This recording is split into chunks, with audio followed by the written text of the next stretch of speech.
Eccoci, quinto appuntamento, chiusura dell'anno, professor Usai a fianco a me. Buon pomeriggio a tutti, sempre un piacere, siamo ormai al nostro quinto appuntamento e ci avviamo alla chiusura di questa edizione 2020, che se non fosse per lo scenario potremmo dichiarare già un successo, visto i numeri e soprattutto gli interventi di valore che ci sono stati. Antonio, grazie per naturalmente l'apprezzamento. Sappi che questa edizione, questa quinta edizione è veramente interessante, ha una duplice valenza, certamente una valenza sociale, etica, credo anche perché parliamo di disabilità, parliamo di bisogni speciali, parliamo di come il mondo del turismo può iniziare a ragionare un po' di più su quello che può essere il supporto ai portatori di handicap, a coloro che hanno necessità di qualche strumento in più, qualche facilitazione in più per poter fruire di alcuni parametri, di alcune bellezze, di alcune strutture turistiche. Lo facciamo con un programma che, se avete visto, insomma, il cartello in sovraimpressione sino a qualche secondo fa, è molto nutrito, molto interessante, e lo facciamo come sempre grazie alla Regione Autonoma della Sardegna, assessorato al turismo. Salutiamo l'assessore Gianni Chessa, che ho sentito telefonicamente, che purtroppo ha degli altri impegni e non potrà essere con noi. Dobbiamo purtroppo salutare anche Vincenzo Serra, che magari ci sta guardando e che purtroppo ha deciso di tornare in ambito ASL, quindi abbandonerà il mondo del turismo. Devo dire che abbiamo lavorato molto bene con Vincenzo, per cui insomma sì, è stato interessante, uno scambio interessante nelle occasioni in cui ci siamo visti. Dobbiamo anche ricordare naturalmente la nostra partnership con Enit. Usufruiamo del patrocinio, del preziosissimo patrocinio di Enit, e naturalmente lo facciamo anche grazie al suo direttore marketing e promozione, Maria Elena Rossi, che è in collegamento con noi. Maria Elena, buona serata e grazie per essere con noi. La regia adesso ce la farà vedere, eccola qua. Ne approfittiamo anche per salutare tutti. Non ti sentiamo, Maria Elena? Appena non mi sentite? Adesso sì. C'è un ritorno. È il ritorno Nel senso, mi sento due volte. No, adesso ti sentiamo bene. Vabbè, proviamo. Io mi sento due volte, quindi fa un po' effetto, però anche perché già mi annoio basta di sentirmi.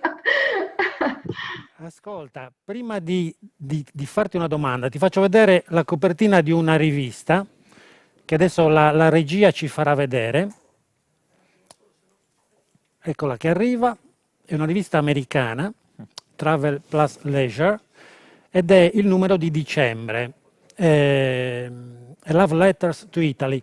La cosa interessante è che siamo stati nominati la destinazione dell'anno per il 2021. Questo immagino che sia naturalmente anche effetto delle politiche importantissime che state facendo voi negli Stati Uniti, però è un grande attestato di stima, no? Quindi iniziare con gli americani, una delle più prestigiose riviste turistiche degli Stati Uniti, che parlano bene dell'Italia, insomma, è una bella fine di quest'anno un po' disgraziato. Sei d'accordo? Sono d'accordissimo. Il mercato americano per noi era il primo mercato a valore. Sicuramente un mercato dal grande potenziale che, come hai detto, abbiamo curato molto, perché abbiamo soprattutto lavorato con tutte le associazioni di travel consultants e di travel advisors, che rappresentano lì, insomma, il vero elemento anche di innovazione sul tema dell'intermediazione. E stiamo continuando a lavorare con loro anche durante quest'anno, perché abbiamo continuato a operare sui loro portali intranet con attività di formazione, che è stata una delle grandi attività che abbiamo svolto su tutti i mercati attraverso ovviamente piattaforme, per mantenere alto l'attenzione. La Travel and Leisure è uno, diciamo, delle riviste, tra l'altro, appunto, che si rivolge ad un pubblico appunto a valore, che è esattamente quello su cui abbiamo lavorato. Stiamo facendo anche dei grandi investimenti media, quindi non, come dire, ci hanno visto in America in quest'anno e torneranno, anche perché queste piattaforme dei travel advisors ti consentono di fare anche dei sondaggi sul gradimento, sulle destinazioni preferite, quelle più richieste, quindi sicuramente ci danno anche un po' il termometro dell'interesse. E non è l'unico premio che abbiamo vinto quest'anno, l'Italia ne ha vinti parecchi, siamo abbastanza abituati, però quest'anno in particolare effettivamente c'è stato un interesse da tutti i mercati, in particolare anglosassoni, sul nostro paese come prospettive 2021. Ottimo. Ottimo, questo credo che sia davvero interessante. Per tornare al tema della giornata, io volevo partire da te perché abbiamo ancora negli occhi le Paralimpiadi di Torino 2005-2006, cos'è? 2006 probabilmente, è vero? 2006. Ecco, mi sembra un buon inizio. Tu sei stata protagonista di quella manifestazione, quindi credo che tu possa partire parlando del tema in questione, che oggi è il turismo delle disabilità, proprio da quell'evento lì. Ma sì, in effetti fu il primo esempio di successo dove tutta l'attività e tutta la gestione organizzativa delle Paralimpiadi invernali del 2006 è stata poi, come dire, ha dato poi come frutto un progetto che si chiama Turismabile, e che fu il primo in Italia a mettere in filiera non soltanto appunto i servizi e l'offerta relativi appunto alle Olimpiadi, quindi a tutto il mondo della neve, ma a livello regionale. In realtà appunto all'epoca lavoravo a livello regionale e in questo senso avevamo esteso appunto tutto un lavoro di cultura dell'accoglienza per il turismo delle persone con disabilità e che è diventato un progetto turistico vero e proprio. E credo che quell'esperienza sia stata molto utile, soprattutto perché ci ha insegnato, insomma, come si fa nello sviluppo prodotto, che bisogna partire innanzitutto da una forte cultura dell'accoglienza verso le persone, quindi una sensibilizzazione verso un turismo che ha necessità specifiche su vari fronti. Quindi prima di tutto c'è stato tutto un lavoro proprio sulla filiera dell'accoglienza in senso esteso del termine. E poi c'è stato il lavoro di costruzione, in effetti, di pacchetti per essere proposti sui mercati turistici, innanzitutto domestici e poi internazionali. Quindi diciamo che questo è il processo classico di sviluppo prodotto che, come dire, partì allora, che vede tante esperienze in Italia, per un mercato che si stima solo in Europa veda oltre 120 milioni di potenziali viaggiatori e circa 10 milioni in Italia. Quindi diciamo che sono numeri di tutto rispetto, che richiedono una grande attenzione e soprattutto quello che posso dire è una messa a valore delle progettualità, che sono tante a livello nazionale, che anche noi come Enit sicuramente dobbiamo mettere, come dire, in luce attraverso le nostre attività di marketing e promozione. E questo è un impegno che mi prendo oggi anche alla luce delle vostre sollecitazioni. Di sicuro è chiaro che come dire, sappiamo che anche il piano strategico del turismo aveva inserito l'accessibilità tra i tre pilastri, e su questo sicuramente dobbiamo iniziare a lavorare ed è, come dicevo, un impegno che mi assumo di messa proprio in evidenza di tutte le esperienze importanti che ci sono a livello nazionale e cercare di metterle in rete di più e di farle conoscere come uno appunto degli aspetti del turismo come dire, responsabile. Io parlo molto di turismo responsabile oggi perché ci siamo resi conto quanto sia importante il rispetto in questo per quest'anno, no? Ancora di più, rispetto delle regole, rispetto degli altri, quanto i nostri gesti coinvolgano, insomma, abbiano un impatto anche su chi ci circonda. Credo che in effetti questa parola debba assumere un ruolo più ampio, culturale, di cui dobbiamo farci portatori.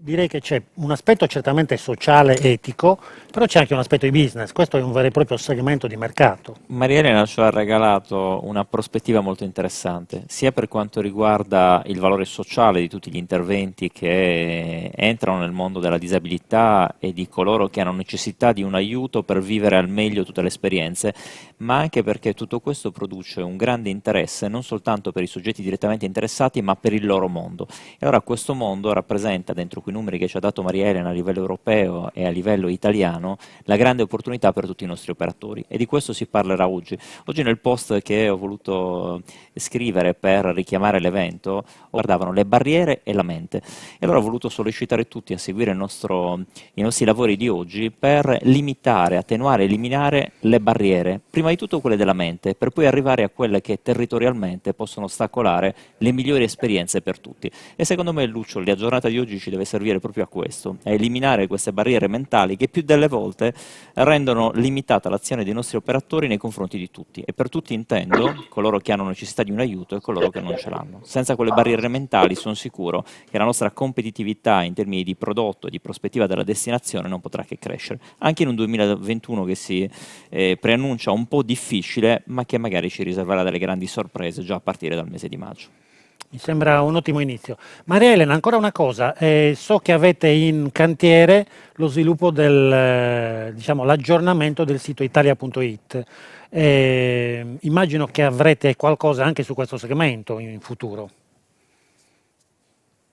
Allora, questa è una notiziona, forse l'unica buona del 2020 per me, nel senso che finalmente possiamo mettere mano su questo patrimonio, il famoso petrolio, ecco, quello è il mio, nel senso che da direzione marketing non poter lavorare con un hub efficiente non è stato facile. Comunque, detto questo, ci stiamo mettendo mano.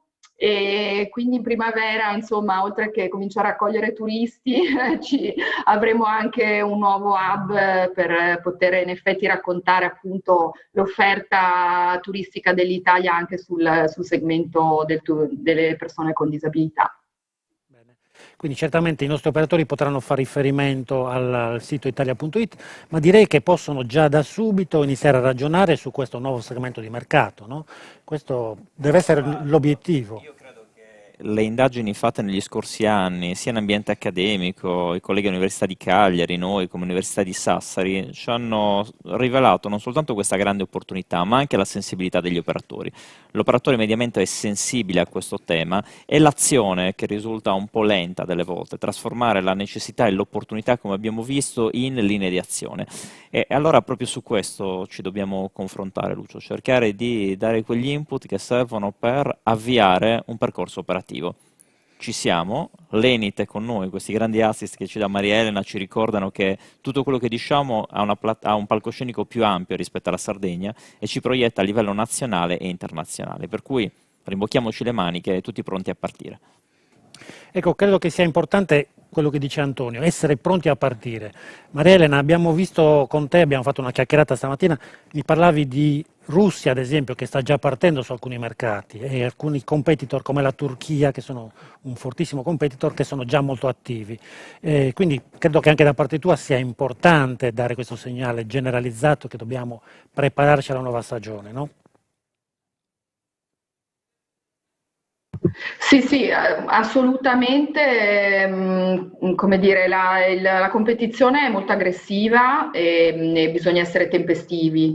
C'è un discorso ovviamente di adesso opportunità e di non apertura, anche se c'è un collegamento per esempio con Venezia, dalla Russia, per parlare del mercato russo, in effetti altri mercati, penso i mercati del Golfo, così come anche appunto Turchia, hanno già le frontiere aperte, stanno già, come dire, veicolando e stanno già portando turisti nelle destinazioni, in queste destinazioni. Quindi c'è bisogno di essere pronti e di essere pronti nel momento in cui appunto ci sarà la possibilità di farlo. Sicuramente la domanda, dicevo prima America, ma anche UK, ma anche Russia stessa è assolutamente pronta.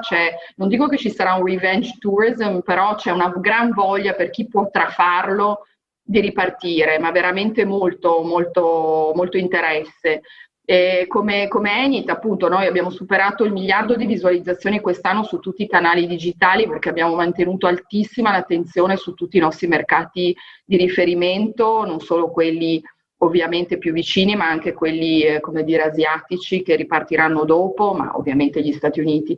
E credo che appunto questo lavoro che abbiamo fatto debba trovare poi delle azioni push, ovviamente, che vengano dai territori, dalle imprese, con un'attenzione particolare al rapporto col cliente e come dire l'importanza, insomma, di lavorare sempre di più direttamente con i propri clienti. Credo che quello sia veramente, con il problema della pressione sul prezzo che subiremo tutti nel mercato turistico e la grande competizione, il rischio sarà veramente quello.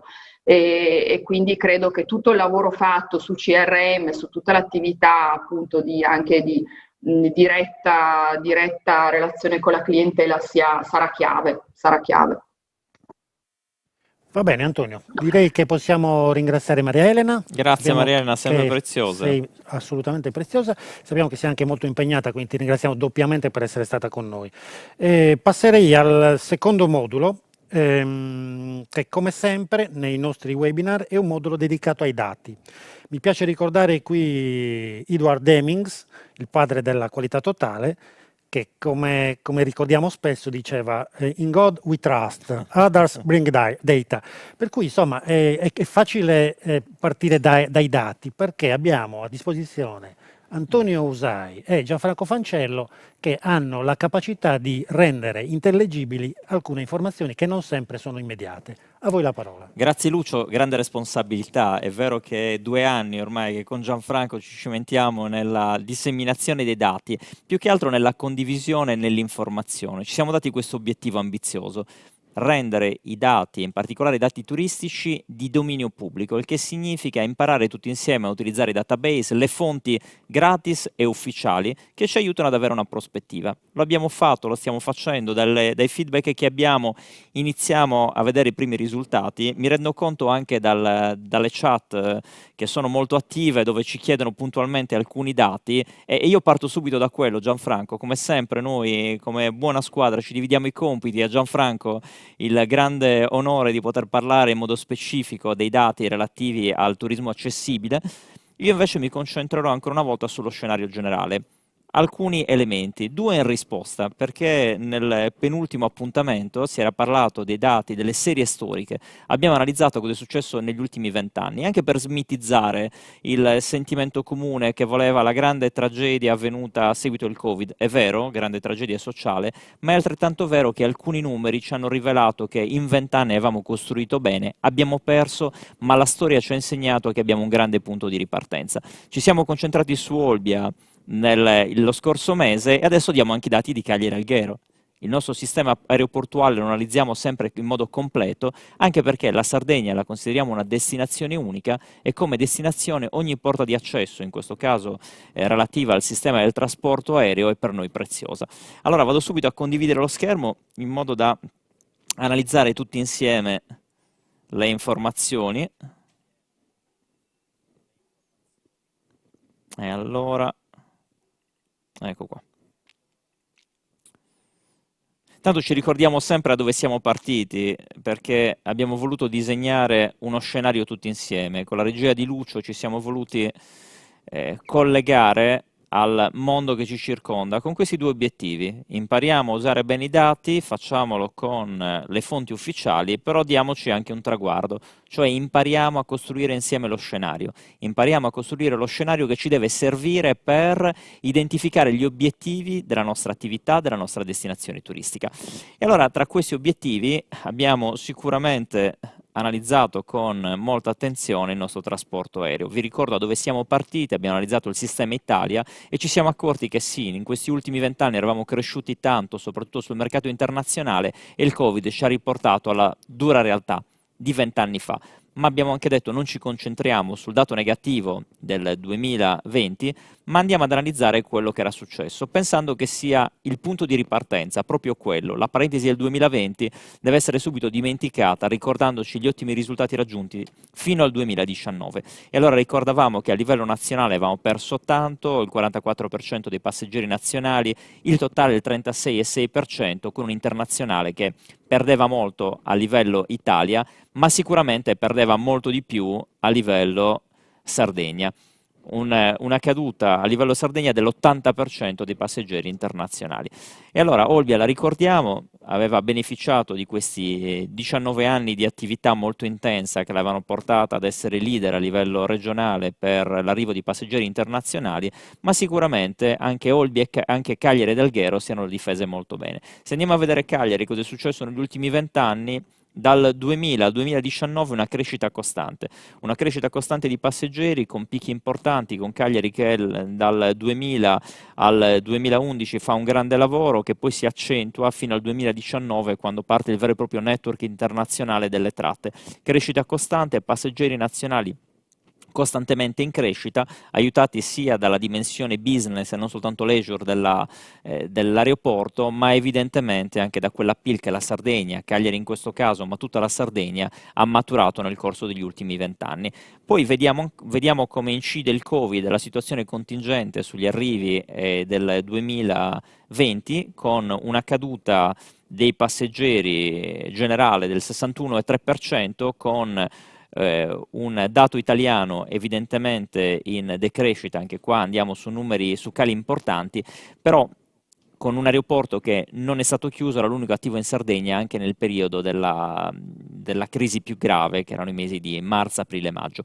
Però vediamo che Cagliari, nei 20 anni, considerando anche il cattivo andamento del 2020, fa segnare per una crescita esponenziale dei passeggeri internazionali, come dire, abbiamo subito il colpo, ma non siamo stati affondati, anzi, guardiamo con maggiore slancio al futuro. E lo vediamo anche analizzando la sola dinamica del 2020. Vedete, c'è una caduta evidente di tutti i passeggeri nei 3 mesi di marzo, aprile e maggio, giugno una ripresa e vediamo che c'è una crescita importante dei passeggeri totali con un segno negativo sul 2019, ma non siamo andati male come altre destinazioni o come il sistema Italia in generale. Vediamo che i nazionali rispetto agli internazionali reggono evidentemente di più, è una costante del nostro sistema Sardegna per il 2020, i passeggeri internazionali una caduta del 63%, un po' in media come per gli altri aeroporti, ma abbiamo visto prima, sui 20 anni sulla serie storica, sicuramente un risultato di tutto rispetto. E andiamo a vedere Alghero, che cosa succede. Di Alghero si è parlato tanto, abbiamo visto i numeri, li abbiamo analizzati, l'abbiamo sempre considerato come un aeroporto strategico per i flussi turistici, e anche qua andiamo a vedere, e vedete con una curva molto più movimentata, andiamo a vedere che cosa è successo con i passeggeri nazionali, con un andamento crescente nel corso degli anni, con dei picchi, in particolare quello del 2015, una caduta sul 2020 che ha fatto segnare un meno 53,1%, con un andamento su serie storica di un meno 20,1%, e anche qua vediamo come i grandi risultati degli anni precedenti abbiano calmierato l'effetto negativo del Covid sulla serie storica. Passeggeri totali, vediamo un calo del 13,8% su serie storica, con evidentemente un picco al ribasso del 59,6% per quanto riguarda il solo anno 2020. Vediamo cosa succede sugli internazionali, vedete, abbiamo anche qua un più 25,6%. Quando vediamo i più sulle serie storiche, considerando che il calo degli internazionali sul solo 2020 è del meno 74,2%, ritorniamo all'idea che abbiamo condiviso prima. I dati dobbiamo imparare a leggerli cercando di proiettarci nel futuro. Vediamo l'elemento di turbolenza, quello che tecnicamente viene definito l'elemento di turbolenza, cioè questo andamento non positivo che è dovuto a fattori esterni che hanno inciso pesantemente sull'andamento degli arrivi, però la serie storica positiva degli anni 2000-2019 ci aiuta anche qui ad Alghero ad avere una prospettiva interessante. Lo vediamo poi nello specifico sul 2020, vedete che c'è un andamento piatto per i mesi di marzo-giugno. Questo evidentemente dipende dalla chiusura totale dell'aeroporto che ha interessato Alghero e Olbia nei periodi del lockdown, però vedete che c'è una risalita che ci fa segnare un meno 36,2% sui passeggeri totali, con un meno 22,7% sui nazionali e un meno 59,6% sugli internazionali. Allora vedete, Alghero e Cagliari confermano la tendenza di Olbia, ognuno di questi aeroporti ha una specificità e proprio su queste specificità ci dovremmo concentrare. Se di sistema parliamo e di destinazione dobbiamo parlare, allora vuol dire che i 3 hub sono funzionali a tutto il territorio e devono essere oggetto di una strategia comune che ci porti a valorizzare le peculiarità, tenendo conto anche del network nazionale e internazionale che in tutti e 3 gli aeroporti alcune specificità che sono funzionali agli arrivi e quindi poi in prospettiva alle presenze. Prima di passare la parola a Gianfranco, cercando di mantenerci in questi 15 minuti che dobbiamo condividere, perché poi tutti gli altri interventi saranno a supporto delle prospettive del sistema, mi volevo soffermare su 2 dati che abbiamo condiviso con Lucio negli ultimi giorni, che riguardano un report internazionale di un gruppo di ricerca di valore che produce delle statistiche non soltanto rilevanti ma anche molto efficaci, perché partono da dati ufficiali che vengono elaborati nell'ottica della prospettiva. E allora questi dati, che sono gli stessi che si dibattono molto sui mezzi di comunicazione, sui giornali, che sembrano il grande spettro, che cosa abbiamo perso in questi anni, un po' come la dinamica turistica che abbiamo appena analizzato. È vero, abbiamo perso, però vediamo anche da dove siamo partiti e cerchiamo anche di darci una prospettiva. E allora qua vedete qual è l'andamento delle economie mondiali, in particolare le economie del G7 e dei BRICS, i vecchi paesi in via di sviluppo, i vecchi paesi che dovevano rappresentare la nuova frontiera dell'economia, che in realtà rappresentano oggi delle economie molto sviluppate che stanno segnando il passo in senso positivo rispetto all'andamento globale dell'economia. Vediamo cosa è successo alla Cina, vedete i 2 colori, il verde e il bordeaux, che ci fanno segnare cosa succedeva prima del coronavirus e che cosa succede invece nel luglio del 2020, quando la tempesta è appena passata e si inizia a intravedere qualche segnale positivo prima della seconda ondata. E allora vediamo una Cina che cresceva del 5%, che poi torna indietro e si avvicina quasi allo zero, rispetto ad un'Arabia Saudita che cresceva di poco più dello zero per note vicende economiche, che torna indietro di meno 5 punti, un'India che cresceva di oltre 5 punti e che torna indietro a meno 5, una Russia che si proiettava in avanti con un segno lievemente positivo e che è una parità importante, e un Brasile che segue la stessa dinamica. Tutti questi dati però ci fanno vedere immediatamente come tutti questi andamenti ci proiettano subito nel futuro. Vedete quelle caselle, l'indicazione dei trimestri, in quei trimestri si indica Q2 2023, 21, 24 e 23 sono i periodi in cui si stima che la ripresa possa iniziare a dare degli effetti positivi. Se lo portiamo sul G7, in cui compare anche l'Italia, vediamo che il Giappone, che era su una crescita prossima allo zero, si proietta sul meno 5, gli Stati Uniti che crescevano un po' più rispetto alla media, che anche loro arretrano, per poi vedere e arrivare all'Italia che aveva una crescita prossima allo zero, conosciuta da tutti, e che si proietta su un meno 10, con una possibilità di ripresa rispetto ai livelli pre-Covid su un terzo trimestre 2024. Andando a approfondire tutto questo, questo grafico ci dimostra come questi andamenti, che sono stati anche molto pesanti, guardate che cosa è stato perso nel secondo trimestre del 2020 da tutte le economie. Segniamo un South Africa con il meno 50,9%, sono numeri impressionanti, però perché li proiettiamo? Perché questi numeri non ci devono impressionare, ma ci devono abituare a scontrarci anche con elementi negativi, che però ci devono far riflettere. E penso a quello che diceva Maria Elena Rossi e Lucio Murru prima. L'economia ha sicuramente dei problemi, li avrà, ma noi ci dobbiamo concentrare sull'offerta.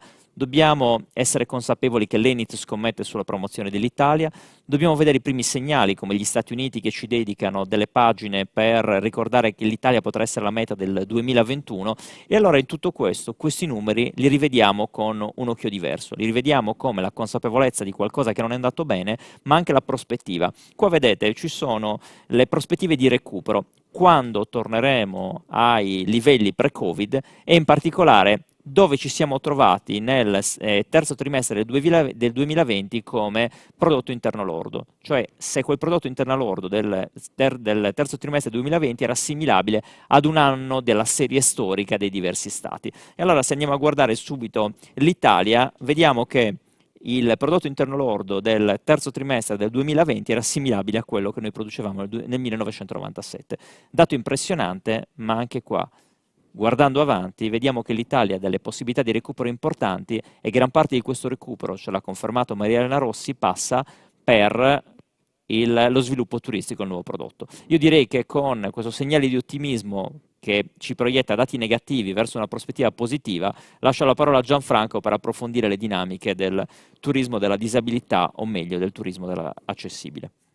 Bene, sì, grazie Antonio, un saluto a tutti, saluto a te Lucio, li Adolbi, io sono a Cagliari, quindi parlo dall'altra parte dell'isola. Ne approfitto perché questo è l'ultimo appuntamento, quindi per ringraziare tutti quelli che ci hanno seguito in questi 5 appuntamenti, tutti quelli che hanno interagito con noi, ovviamente approfitto per ringraziare Cesar per l'organizzazione di questi 5 seminari, la regia che ci ha supportato, insomma un po' tutti. Allora, il mio compito è quello di fare un po' da cerniera rispetto alle prospettive molto interessanti, Antonio, che ci hai mostrato, partendo da dati che ovviamente non possiamo nascondere, che sono quelli di un momento di difficoltà rilevante, che però fanno intravedere, come abbiamo detto più volte, una luce in fondo al tunnel. Però io volevo, con i dati che presento oggi, un po' distaccarmi da quanto ho fatto le altre volte, cioè invece entrare nel merito del tema di oggi, che è quello del turismo delle disabilità, dando qualche dato in più, che alcuni dei quali ci ha già anticipato Maria Elena, per far capire come in realtà siamo di fronte a un vero e proprio elemento di sistema rispetto al quale poterci confrontare in maniera corretta. Intanto, spero si veda, sì. Ecco qua, intanto parto da che cosa? Da un dato, il dato che ho trovato su Istat 2017, parlando in termini di disabilità, classifica fra disabili diciamo disabilità con persone con gravi limitazioni nelle attività abituali e con meno limitazioni nelle attività abituali. Queste prime, cioè quelle con gravi limitazioni nelle attività abituali, in Italia sono circa 3 milioni e 100, ovvero il 5,2% della popolazione, 4,3% uomini, 6% donne, e ben la metà, cioè 1,5 milioni, sono sopra i 75 anni, cioè il 20%, sono il 20% della popolazione di quella fascia d'età, quindi un dato abbastanza rilevante, il che ci fa dire che persone con gravi limitazioni alle attività abituali hanno un'età media di circa 67,5 anni rispetto al 39,3% della popolazione totale. Quindi un target che ha un'età e quindi un'età anagrafica rilevante ed anche quindi evidentemente anche una disponibilità in termini di reddito proporzionale ad essa.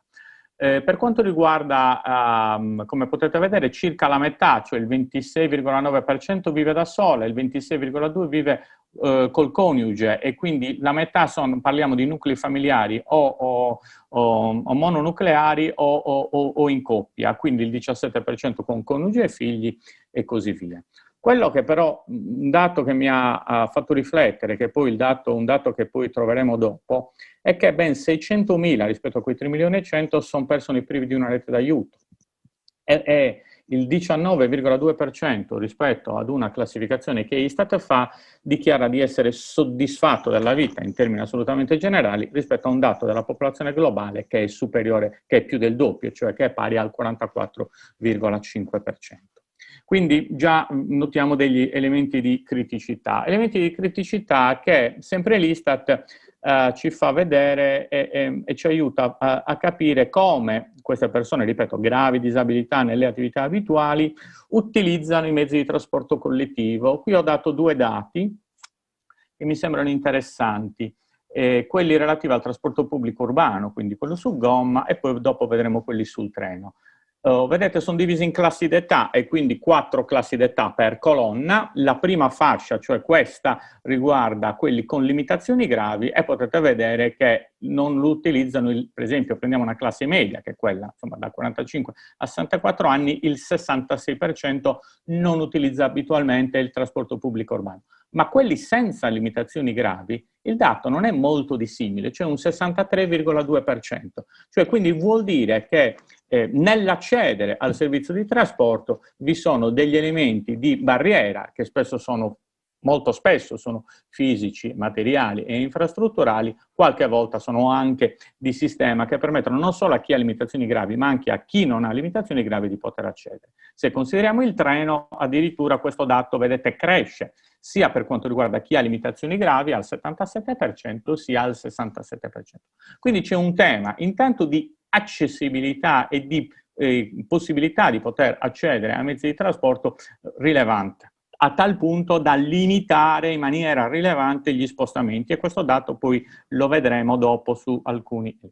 Però cerchiamo di ampliare il punto di vista e arriviamo a quei dati che Maria Elena Rossi poc'anzi ci anticipava, cioè parliamo di chi possono essere i soggetti interessati al tema del turismo accessibile. Quindi non parliamo solo di chi ha disabilità gravi, ma parliamo di una gamma di soggetti, che è questa che vedete a sinistra, che sono non vedenti e ipovedenti, non udenti e o ipoudenti, diversamente abili dal punto di vista motorio, con altre diverse abilità, quindi con altre, diciamo, modalità di, appunto, di diversità classificata, persone con regimi alimentari speciali, seniors, quindi al di sopra di una determinata soglia d'età, e poi famiglie con bambini piccoli che vengono classificate nella classificazione fra i soggetti che necessitano e che possono usufruire di un turismo accessibile proprio perché essi si muovono con carrozzine, con passeggini, insomma chi ha avuto figli sa esattamente di cosa parliamo.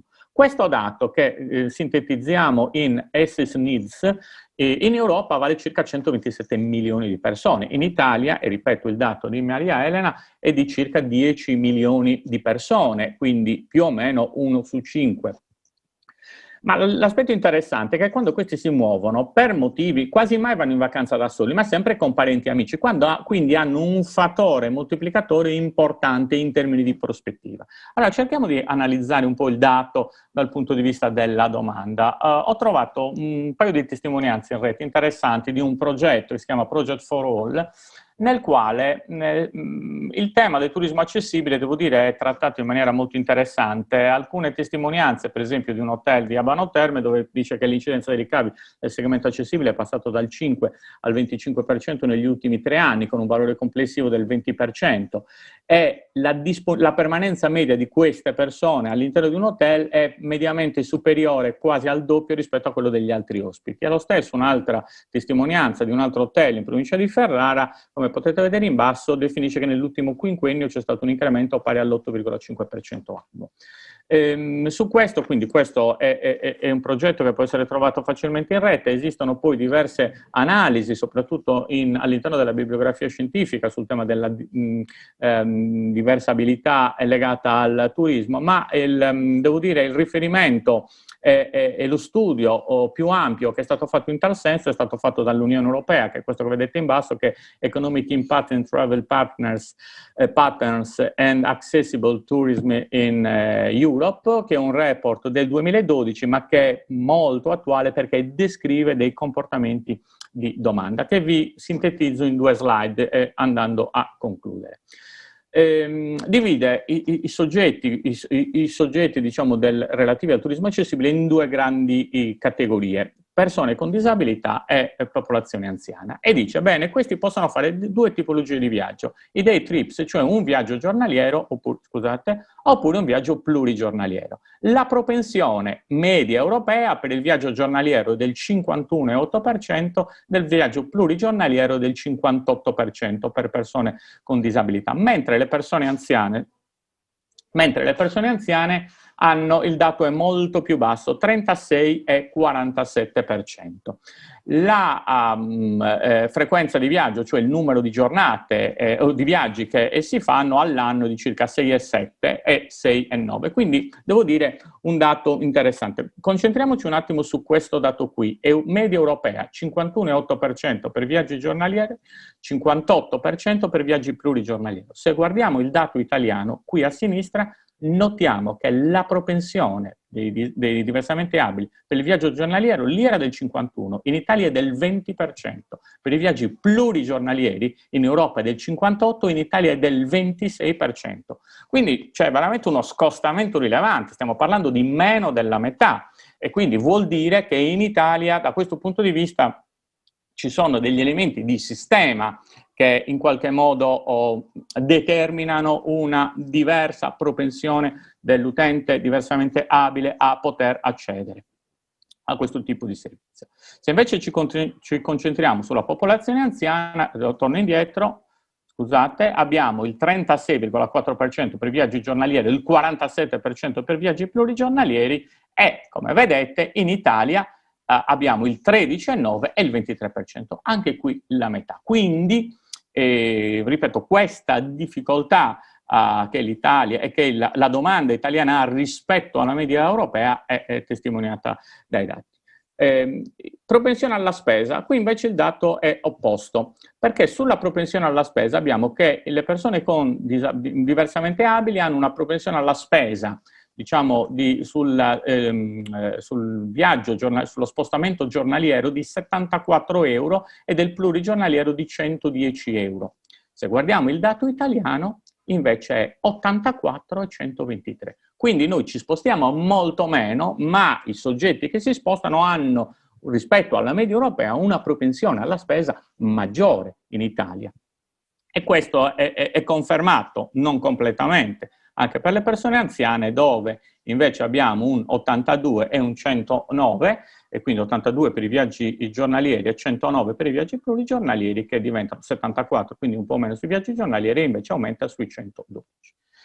Stiamo parlando quindi di un tema, di un segmento dove in Italia evidentemente c'è ancora tantissimo da fare per riuscire a raggiungere quei dati europei che sono quasi più del doppio, cioè c'è una domanda doppia che si sposta all'interno mediamente negli altri paesi europei, senza contare i picchi. E questo in Europa vale tantissimo, vediamo in termini di miliardi di euro, perché il dato è sui miliardi per persone, quanto muove in termini di economia diretta. Parliamo di valori intorno ai 351 miliardi sul turnover, di valore aggiunto di 149 e di persone impiegate, di circa 4 milioni di persone impiegate nel sistema dell'accessibilità turistica, con persone che hanno appunto complessivamente tra persone disabili e persone anziane. Quindi il tema è di grandissimo interesse. Quali sono le prospettive? Le prospettive ce le dà, e questa è l'ultima slide, quella che è l'agenda futura dell'Europa, che è l'agenda 2030, dove a parer mio è necessario fare anche un salto di qualità sulla tipologia di analisi da fare, cioè passare da un turismo che è accessibile, dove naturalmente deve essere garantito, quindi è lo standard minimo, l'accessibilità soprattutto fisica della quale parlavamo prima, a quello che invece a me piace definire come turismo sostenibile. La sostenibilità è anche o soprattutto garantire l'accesso a tutte le tipologie di soggetti che possono accedere a questo sistema, quindi il turismo responsabile, della quale parlava Maria Elena prima, e quindi anche il turismo sostenibile. Vedete i 3 obiettivi dei 17 definiti dall'Agenda 2030, che sono quello del benessere, quindi salute e benessere, della riduzione delle disuguaglianze e delle città e delle smart cities, cioè delle città e comunità sostenibili. Una smart cities è veramente smart nel momento in cui garantisce la possibilità di accesso anche a servizi di tipo turistico, accesso in senso più ampio, di sostenibilità in senso più ampio a tutti. Con questo io vi saluto, spero di aver dato degli elementi che poi possano essere utili in fase di discussione. Grazie mille.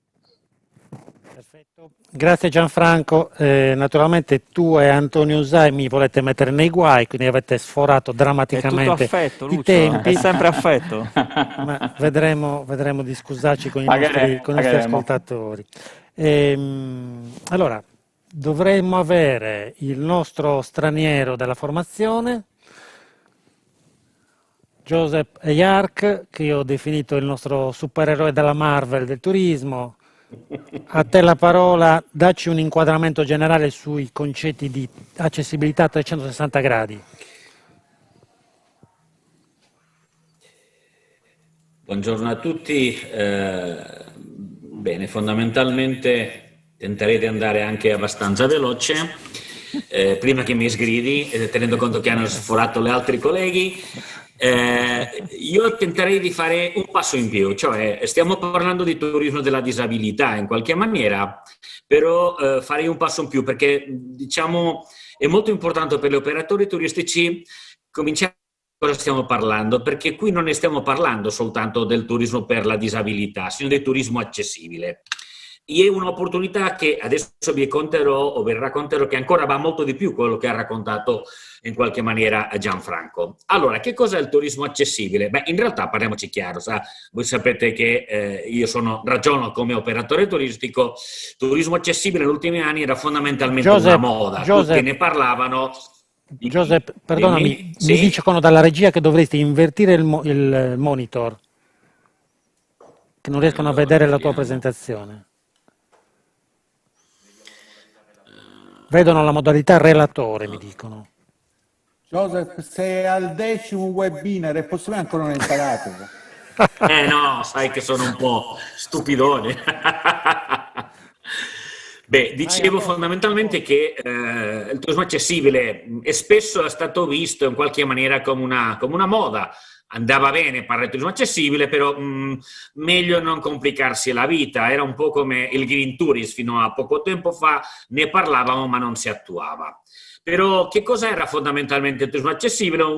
Direi, lo dico anche molto provocatoriamente, un discorso abbastanza vuoto, perché come si intendeva o si intende ancora un po' nel turismo il settore, diciamo, tutto quello che è l'accessibilità, diciamo i bagni adeguatamente, le camere, i servizi, eccetera, vuol dire complicazione, i costi. Perché dobbiamo ragionare che in realtà il turismo accessibile non è altro che quello che permette e garantisce lo sfruttamento delle attrattive risorse, cioè dei servizi, a tutte quelle persone che hanno qualche disfunzionalità. E a cui cominciamo già un po' a ragionare, quelle fisiche, quelle psichiche, quelle sensoriali. Però allora andiamo a vedere una cosa molto importante. Attenzione, le persone che hanno, diciamo, delle problematiche non sono tutti quelli che sono soltanto i portatori di handicap, perché in realtà abbiamo gli anziani, ma anche quelli un meno anziani, come per esempio le famiglie, cioè le famiglie con i bambini, hanno delle caratteristiche perché hanno bisogno di muoversi con le carrozzine, le signore che aspettano dei bambini, eccetera, eccetera, incinta. Vuol dire, qui cominciamo già a ragionare in un modo molto più ampio. Pertanto il turismo accessibile dobbiamo dividerle in tre, cioè le persone che hanno in qualche maniera delle disabilità, quelli però che hanno dei bisogni temporari, e dopo entriamo su questo ragionamento, e gli anziani. Allora, fondamentalmente chi ha bisogno di accessibilità?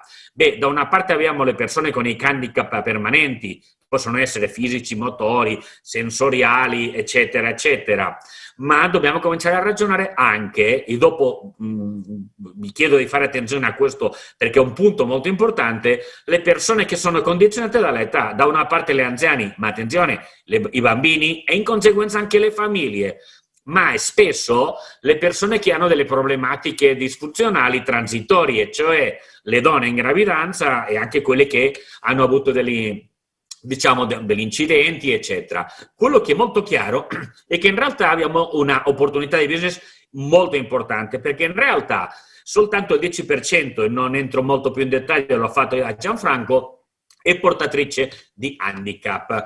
Però attenzione, noi dobbiamo ragionare che questa è un'opportunità di business dove voi dovete considerare che questi 8 milioni di persone che viaggiano all'estero e che sono in realtà, che hanno le problematiche, diciamo, di disfunzione, eccetera, eccetera, in realtà dobbiamo di moltiplicarli per 5, che allora abbiamo in complessiva, se moltiplichiamo 8 per 5, quanto fa?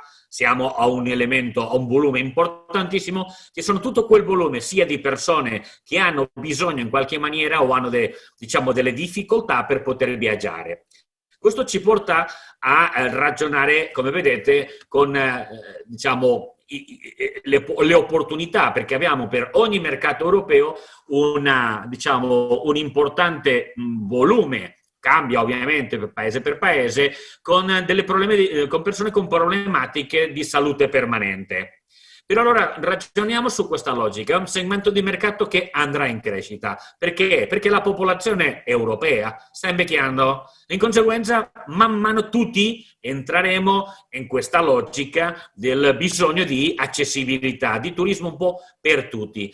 Anche per un elemento, perché diciamo, lo stile di vita, eccetera, eccetera, provoca sicuramente problematiche come incidenti di traffico, incidenti del lavoro, l'invecchiamento della popolazione, ma anche, aspetto molto importante, l'allungamento della vita. Pensiamo che è vero che con il Covid si è ridotto leggermente, ma la prospettiva di vita per gli europei è di 83 anni, pertanto vuol dire che a partire dei 74-75 anni cominciano le problematiche di cancro, Alzheimer, eccetera. Abbiamo davanti da noi diciamo, delle persone, dei turisti, dei clienti che ovviamente avranno bisogno di determinati servizi un po' più particolari. Vado un po' più veloce sia per recuperare tempo, ma anche per non andare a aggiungere più dati di quello che già ha dato Gianfranco, ma mi concentrerei fondamentalmente sull'ambito, diciamo, del turismo, chiamiamolo i baby boomer, l'anziano, cioè noi abbiamo bisogno di un adattamento dell'offerta. Perché? Perché dobbiamo andare a considerare l'evoluzione demografica. Osservate la percentuale di popolazione sopra i 65 anni che abbiamo. Ovviamente Italia, lo sappiamo, è molto elevata, ma in paesi come la Germania, piuttosto che in Francia o il Portogallo, è ovviamente superiore a quello che sono, diciamo, le fasce molto più giovani. Pertanto qui abbiamo un agente, un potenziale mercato, che evidentemente non avrà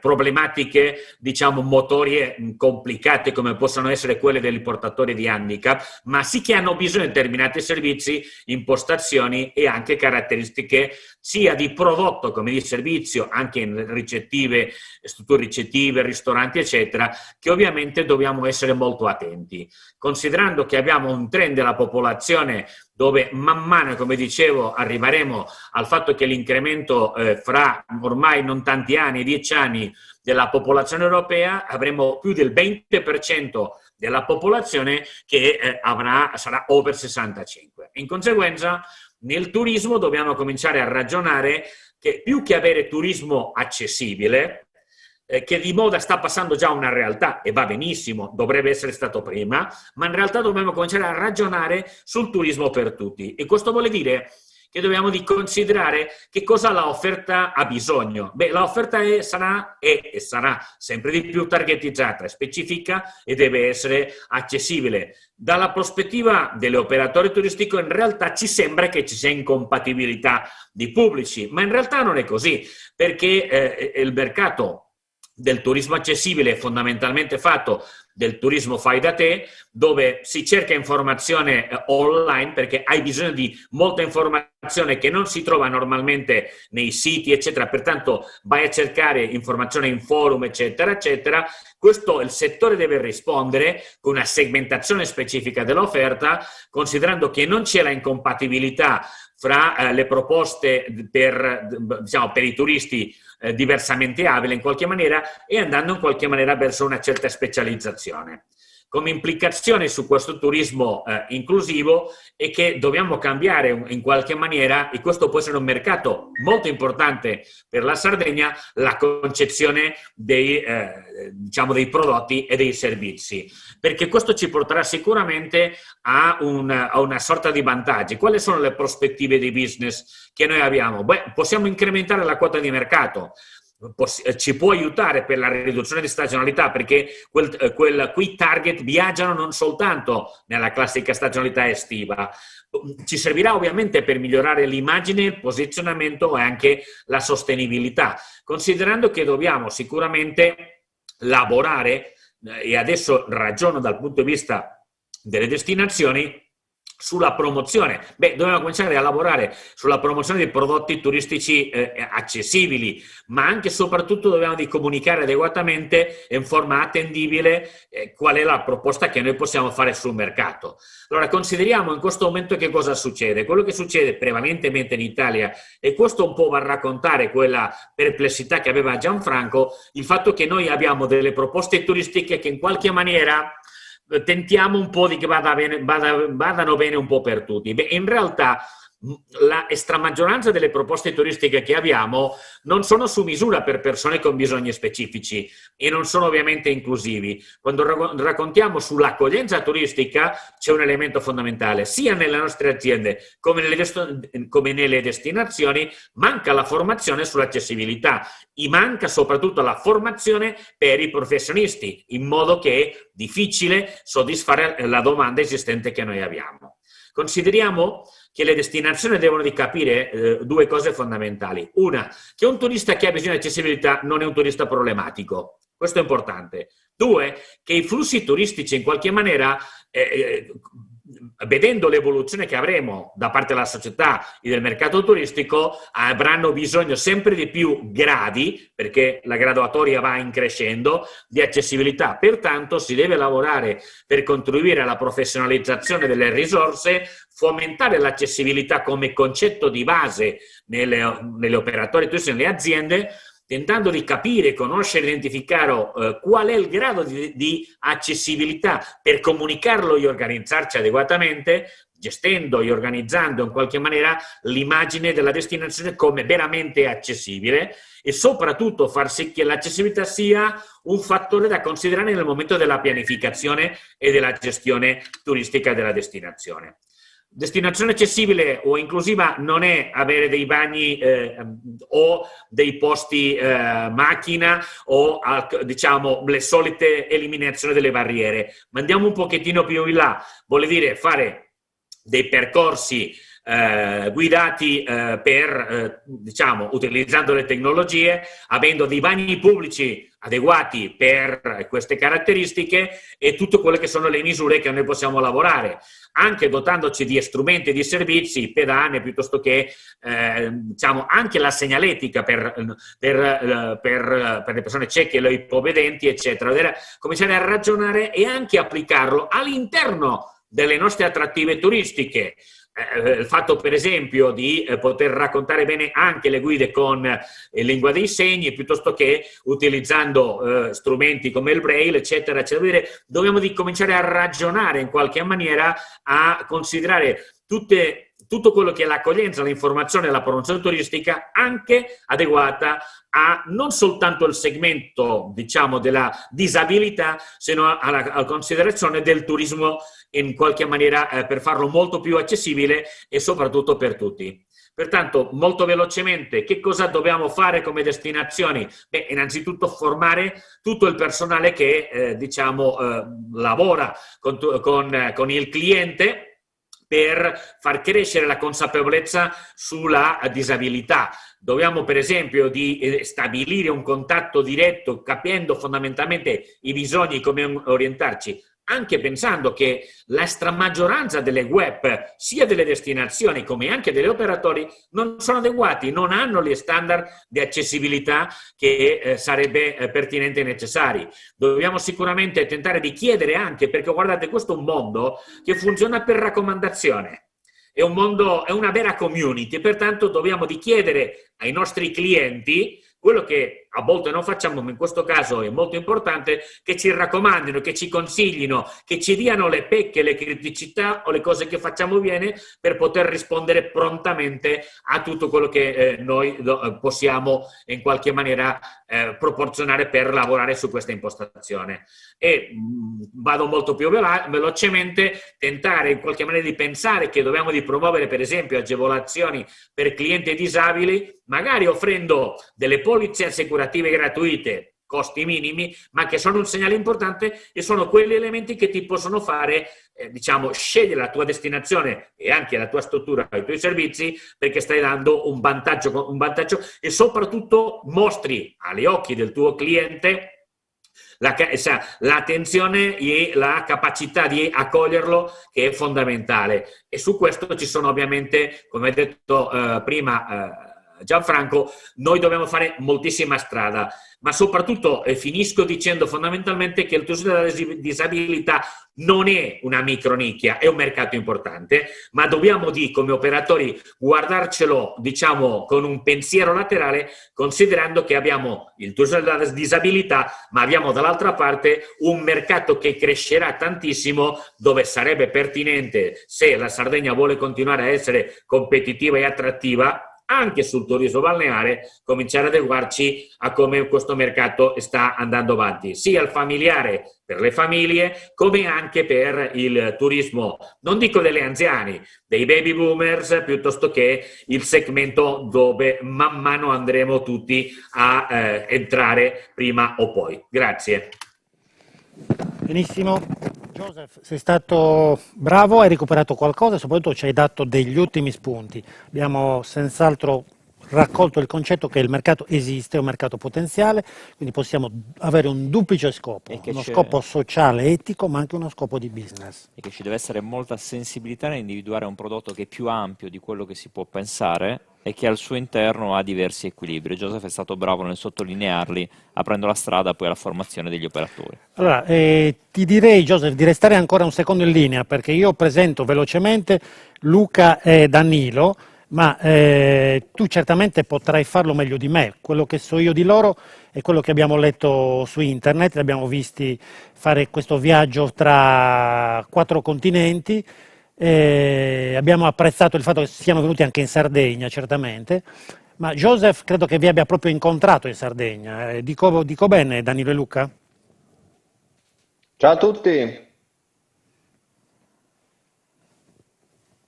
Buonasera, prego la parola a voi. Io non sento Danilo e quindi Ok, ci sono. Ok. È arrivato. Sì, abbiamo incontrato più volte, un saluto a tutti e anzi in qualche fiera anche. Benissimo. Ci volete raccontare la vostra esperienza? Sì, faccio iniziare Danilo che comincia sempre lui. Ma se sei d'accordo Luca, io comincerei lanciando il video che abbiamo preparato per voi che introduce un po' chi siamo e cosa facciamo. Bene.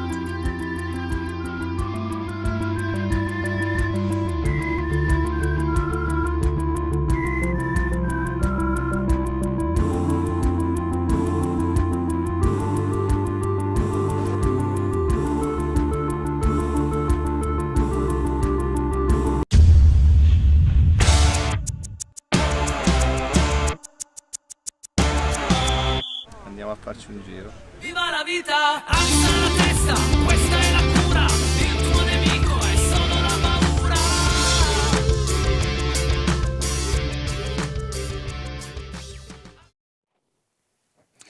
Beh, insomma, ci avete dato un bello spaccato di cosa potete fare. Esatto. Come diceva Luca, comincio io. Appunto dal 2015 con Luca abbiamo cominciato a raccontare le esperienze in giro per il mondo di come oggi la tecnologia, le associazioni, le imprese, gli atleti ci hanno permesso di vivere un sacco di esperienze. Ad oggi con Luca abbiamo totalizzato 36 attività sportive, non perché siamo dei supereroi, ma perché proprio la tecnologia ci ha permesso di nuovo di ritornare a riprenderci e di appropriarci di esperienze in giro per il mondo e quindi le raccontiamo. Dal 2017 abbiamo preso questa collaborazione con la trasmissione delle 3 il Kilimangiaro e quindi la raccontiamo anche televisivamente e il viaggio diventa veramente una dinamica per raccontare la disabilità e il si può fare. Questo diciamo è l'obiettivo, raccontare le possibilità. Luca, se volevi aggiungere tu magari qualcosa.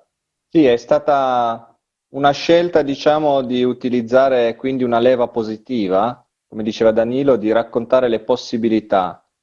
Questo perché, diciamo, a livello culturale, se vogliamo, sia in Italia che comunque anche nel nostro continente europeo,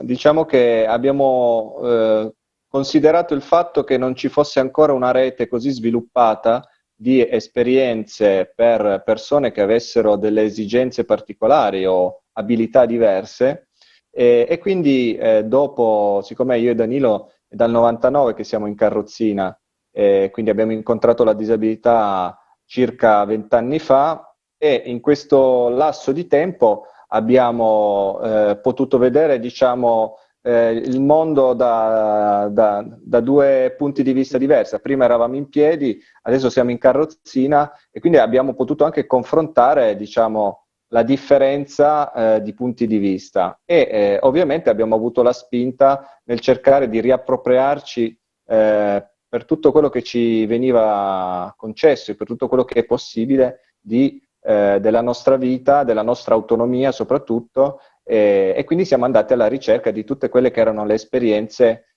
possibili, non perché siamo dei supereroi, perché magari tante volte viene declinata la disabilità con questo stereotipo o del poverino, del supereroe, no, semplicemente perché siamo due persone che volevano vivere alcune esperienze, come ce ne sono tante altre, quindi grazie anche ad aziende o associazioni o realtà che già queste cose le fanno, semplicemente andiamo a raccontare, a mettere poi in condivisione tutte queste esperienze in rete, di modo che siano poi replicabili da tutti. Non sono cose che ci inventiamo, quasi mai non sono cose che ci inventiamo noi direttamente, ma le scopriamo e ne usufruiamo come potrebbe fare qualsiasi altra persona che decidesse di farlo. Esatto, la cosa interessante che ha detto Luca appunto è proprio il fatto che noi interagiamo con diverse realtà che sono aziende, associazioni, perché l'obiettivo è proprio quello di fare in modo che, mi piace definire questa esperienza una sorta di incubatore viaggiante, cioè la nostra esperienza vuole essere stimolo a sviluppare ancora e a migliorare laddove la tecnologia magari non sia ancora perfezionata, magari i servizi non sono ancora ad hoc. La scusa del viaggio è quella veramente di far conoscere in una dinamica positiva le possibilità. E quindi interagiamo appunto con le aziende, ma soprattutto abbiamo fatto nascere l'anno scorso, siccome da un po' di anni molte persone continuano a chiederci ma anch'io voglio andare lì a fare quell'esperienza, come si può fare? Abbiamo deciso di collaborare anche con tutte le realtà che si occupano di turismo per fare dei nostri pacchetti, cioè dei pacchetti delle esperienze che abbiamo fatto, e li diamo a disposizione delle agenzie che vogliono provare ad aprirsi a questo nuovo target di mercato. Per farvi un esempio, la prima esperienza che abbiamo fatto, abbiamo portato con noi la scorsa estate 10 persone, 5 in carrozzina e 5 non, 10 persone tutte a fare a Fuerteventura, e gli abbiamo fatto vivere, abbiamo fatto fare surf, Landsei, che è quel sport che avete visto nel video con 3 ruote sulla sabbia e la vela, abbiamo poi fatto fare aero yoga, insomma hanno vissuto tutta una serie di esperienze. Le hanno vissute con noi, siamo andati proprio noi direttamente con loro a vivere queste emozioni. Oppure ci sono stati dei ragazzi che sono andati, una coppia, anzi devo dire una coppia, lui in carrozzina e lei no, sono andati in Kenya, che è il viaggio che avevamo fatto noi a Nairobi, safari ed altre attività, e sono andati da soli. Chiaramente giù in Kenya c'era l'agenzia che poi si è occupata della loro assistenza e della loro esperienza. Sì, partiamo, diciamo, quando parliamo di turismo e in generale ci capita, come in questo caso, partiamo dall'assunto che nel mondo, diciamo, come si dice qua in Piemonte, triche branca, parliamo del 15% della popolazione mondiale che vive una disabilità. E questo tutto insieme, diciamo, tutte le disabilità messe insieme, ma questo 15% di solito ha magari anche la possibilità economica, perché ha dei sostegni del welfare, soprattutto nei paesi occidentali, di avere una capacità economica per viaggiare e per poter fare ciò che desidera, senza ovviamente parlare di lusso, ma una capacità economica base che ti permette di viaggiare. E molto spesso queste persone non hanno opportunità di impiegare questa capacità economica, quindi quando poi aggiungiamo il fatto che di questo 15% molte volte queste persone che viaggiano in compagnia ed influenzano quindi le scelte di un altro 15%, capite che quella che viene considerata una nicchia di mercato diventa una grossa nicchia di mercato, che può variare da questo 15% fino a un 50%, perché se poi ci mettiamo in mezzo parenti, familiari e quant'altro, le scelte che vengono influenzate da questo 15% sono maggiori. Un esempio base è se dobbiamo andare con qualche amico a scegliere un ristorante, ovviamente andiamo in un ristorante accessibile dove io e Danilo possiamo entrarci in autonomia e non sceglieremo il ristorante con la gradinata davanti. Volevo chiedervi una cosa un pochino più specifica. Voi siete stati in Sardegna nel 2017, credo l'ultima volta. Che tipo di esperienza è stata, comparandola con quella che avete avuto su, diciamo, Stati Uniti, piuttosto che Asia, piuttosto che Europa? Cosa avete sentito che manchi ancora?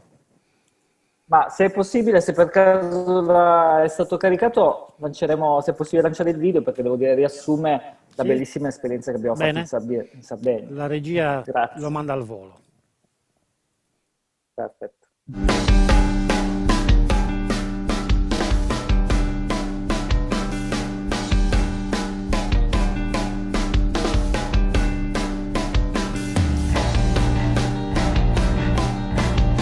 Ma tutte e due in carrozzina e poi ve li siete trovati qua,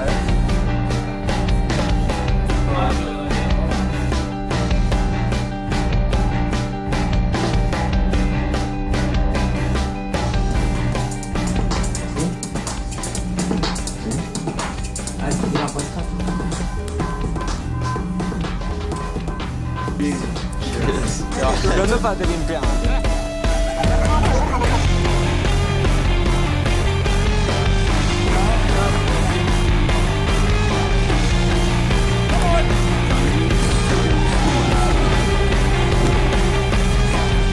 Grazie Antonio.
Bello, molto direi bello. questo un concentrato, non saprei dire. Intanto diciamo che la musica sono di Luca che suona nel suo gruppo dei Stearica. Devo dire che come avete visto un concentrato, siamo partiti con una nave, siamo arrivati in un'isola, siamo andati dalla televisione alla radio, alla scuola, all'unità spinale, abbiamo fatto fuoristrada, abbiamo fatto delle attività, abbiamo fatto trekking, insomma un concentrato di possibilità e di cose che abbiamo vissuto. Devo dire che l'isola dà una serie di opportunità che sono importanti, cioè comunque avere anche una importante unità spinale a Cagliari non è scontata, perché in tutta Italia ne abbiamo una decina, non è che sono proprio in ogni città. Quindi devo dire che è stata una fantastica esperienza. Grazie a Tiziana Poitirelli, che è quella che anche ringraziamo, che ci ha invitato a partecipare anche a questa, che ci ha messo in contatto. Sì, ringraziamo anche noi Tiziana. E volevo chiedervi, dateci qualche consiglio per gli operatori che ci stanno in questo momento seguendo, che cosa possiamo fare per essere più accessibili, per rendere le esperienze più accessibili? Ma in realtà quello che cerchiamo di far capire facendo vedere, diciamo, le esperienze direttamente è che la base per rendere più accessibile le esperienze è quella di informarsi e dal nostro punto di vista informare, e che non bisogna spaventarsi quando si parla di accessibilità, perché molto spesso, laddove c'è un ragionamento alla base, un'informazione, e ci sono le maniere per potersi informare, sia dal punto di vista dell'accessibilità architettonica che dei servizi, ci sono di molte realtà che operano, come abbiamo visto nel video precedente. Vi faccio solo un esempio. Ad Alghero noi conosciamo la Sardegna da anni, perché siamo tennisti in carrozzina come prima estrazione sportiva, e la Sardegna è un riferimento mondiale nel tennis in carrozzina, ma non solo come, diciamo, organizzazione, diciamo come posto perché si gioca, no, proprio come ha vinto più volte il torneo di tennis di Alghero internazionale, oltre poi ad aver organizzato tappe della Coppa del Mondo e tutto, ha vinto delle menzioni come miglior torneo al mondo per l'organizzazione, l'ospitalità e quant'altro.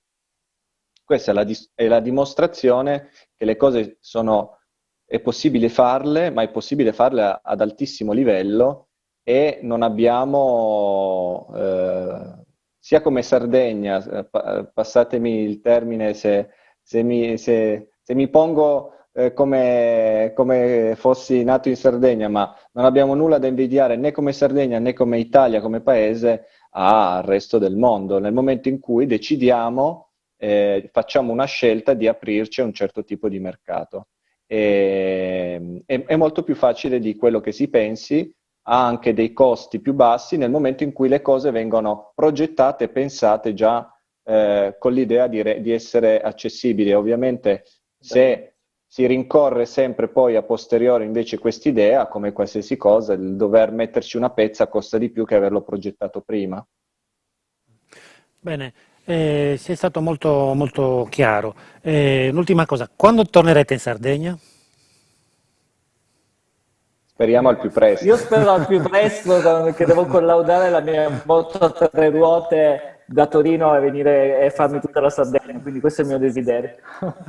Va bene, allora vi ringraziamo tantissimo e vi diamo appuntamento a prestissimo, d'accordo? Grazie. Grazie a tutti. Non vediamo l'ora di venirvi a trovare. Bene, davvero grazie, a presto. Abbraccio a tutti, grazie. Abbraccio a tutti. Benissimo, siamo alla quarta sessione, torniamo in Sardegna, andiamo a fare una chiacchierata con Alessia Chisu di Cool Tour. Io ho avuto modo di essere loro ospite, credo, la scorsa primavera, ho visto la struttura molto interessante, e loro hanno un progetto molto speciale dedicato ai turismi delle disabilità. Ce ne vuoi parlare, Alessia? Salve, buonasera a tutti. Innanzitutto ringrazio l'invito da parte mia, Spagna e Arianna, le mie socie. Facciamo parte di questa cooperativa che dal 2012 si occupa della gestione dei beni culturali. Abbiamo iniziato questa esperienza 8 anni fa, credendoci tanto, con pochissime risorse. Nel corso degli anni diciamo che abbiamo cercato di trovare delle attività che in qualche modo riuscissero a far rivivere questi luoghi di cultura. Gestiamo nello specifico il sito archeologico Lubrandali, dove tu sei stato ospite, la Torre di Longostardo, che è il simbolo del nostro paese.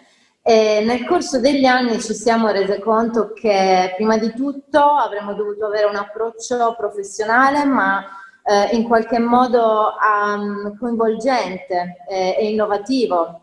Per questo motivo nel corso degli anni abbiamo creato delle attività e degli eventi correlati all'interno dei luoghi, soprattutto per educare e coinvolgere il target turistico presente, prettamente balneare nel nostro paese. Quindi abbiamo organizzato rassegne letterarie, manifestazioni, degustazioni, yoga, un po' di tutto, per far vivere questi luoghi, far capire la loro importanza con un linguaggio molto semplice, perché ovviamente chi è abituato a visitare ad esempio la Sardegna solo per il mare non ha proprio tanta conoscenza, quindi piano piano ci siamo adoperati in questo.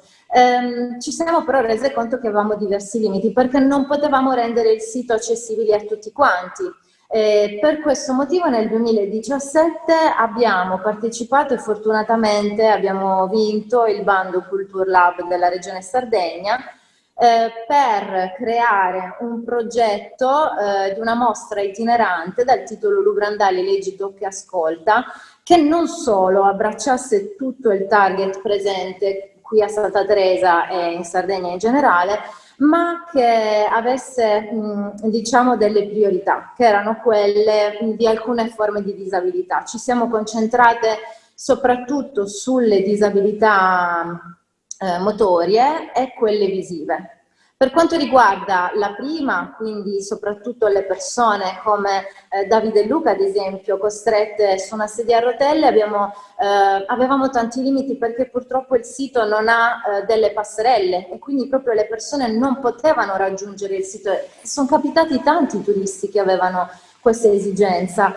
Dire di no a dei clienti non è mai una cosa semplice. Per questo motivo abbiamo avuto la fortuna di, attraverso il bando, creare dei dispositivi innovativi, come in questo caso quello che state vedendo, la realtà in 3D. Abbiamo creato quindi un percorso interattivo dove le persone possono fare una sorta di passeggiata all'interno del sito che si compone della tomba di giganti che state vedendo voi adesso, quindi facciamo entrare proprio tutti quanti all'interno del monumento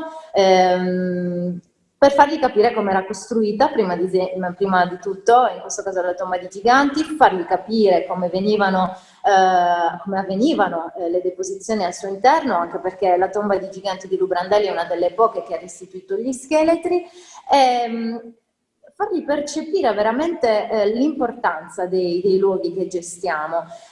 Questi sono i visori, tra l'altro, classici che vengono utilizzati dai bambini, ad esempio, ma possono essere degli strumenti fondamentali per chi veramente non può arrivare fisicamente al sito. Ovviamente apprezzati da tutte le fasce di età, quindi sia dai bambini che dagli over 65, ma soprattutto ovviamente da chi non può toccare con mano e gli consentiamo proprio di fare un viaggio, un salto nel passato, un viaggio lontano 3.000 anni. E questo è un grandissimo aiuto per la valorizzazione del sito, perché per noi è importantissimo fruirlo e renderlo accessibile veramente a tutti. L'altra realtà, invece, l'altra forma di disabilità a cui che in realtà abbiamo voluto abbracciare, a cui abbiamo voluto avvicinarci soprattutto, era quella visiva. Ci sono capitati ciechi e ipovedenti che ovviamente non potevano vedere il sito, quindi cosa abbiamo fatto? Abbiamo conosciuto una realtà bellissima, una realtà che si chiama, una startup che si chiama Tuteco, che si occupa della stampa di tavole audiotattili che funzionano attraverso dei dispositivi, dei sensori che possono essere toccati e dal quale si ascolta l'audio e la spiegazione proprio del monumento scelto. Nel nostro caso abbiamo scelto la tomba di giganti e la capanna. Questa realtà è ovviamente apprezzata da tutti quanti, perché comunque sia siamo una piccolissima realtà e nel nostro piccolo siamo riusciti a creare accessibilità a tutti quanti. Inoltre, come diceva Joseph, è molto importante rendere fruibile nel migliore dei modi tutti i luoghi. Nel nostro caso la mostra è stata interamente tradotta in braille, cosa molto importante che non è ovviamente scontata, e abbiamo stampato anche, anzi abbiamo prodotto proprio delle ceramiche che possono essere toccate. Quindi all'interno della nostra mostra cerchiamo di abbattere il tabù del vietato toccare, cosa comune in tutti i musei, trasformandolo nel suo opposto, quindi vietato non toccare. Noi vogliamo che gli oggetti siano toccati con mano per capire la decorazione, per capire il modo in cui esse venivano riprodotte, per dare importanza a questa civiltà che purtroppo è poco nota, ma che piano piano sta crescendo, fargli capire che i nuragici non erano bravi solo a costruire nuraghi o tombe, ma erano davvero dei maestri sia nella produzione ceramica che nella produzione bronzea. Infatti mettiamo a disposizione tutto questo proprio per essere analizzato, essere toccato. Ovviamente da persone con disabilità, ma con tutti noi apriamo la nostra mostra a tutti. Perché comunque cerchiamo di mettere tutti sullo stesso piano, come i relatori hanno detto precedentemente, bisogna cercare di capire che la disabilità, e questo l'abbiamo appreso nel corso degli anni, deve essere messa sullo stesso piano. Bisogna ovviamente avere attenzione, bisogna averne cura, però deve essere una cosa normale, non bisogna vederla come una cosa negativa. Ci stiamo provando, grazie anche all'aiuto di tanti esperti. Queste sono le tavole audiotattili, appunto la tomba dei giganti. Funziona attraverso gli anelli, i sensori, e piano piano si tocca il tutto e si ascolta la spiegazione.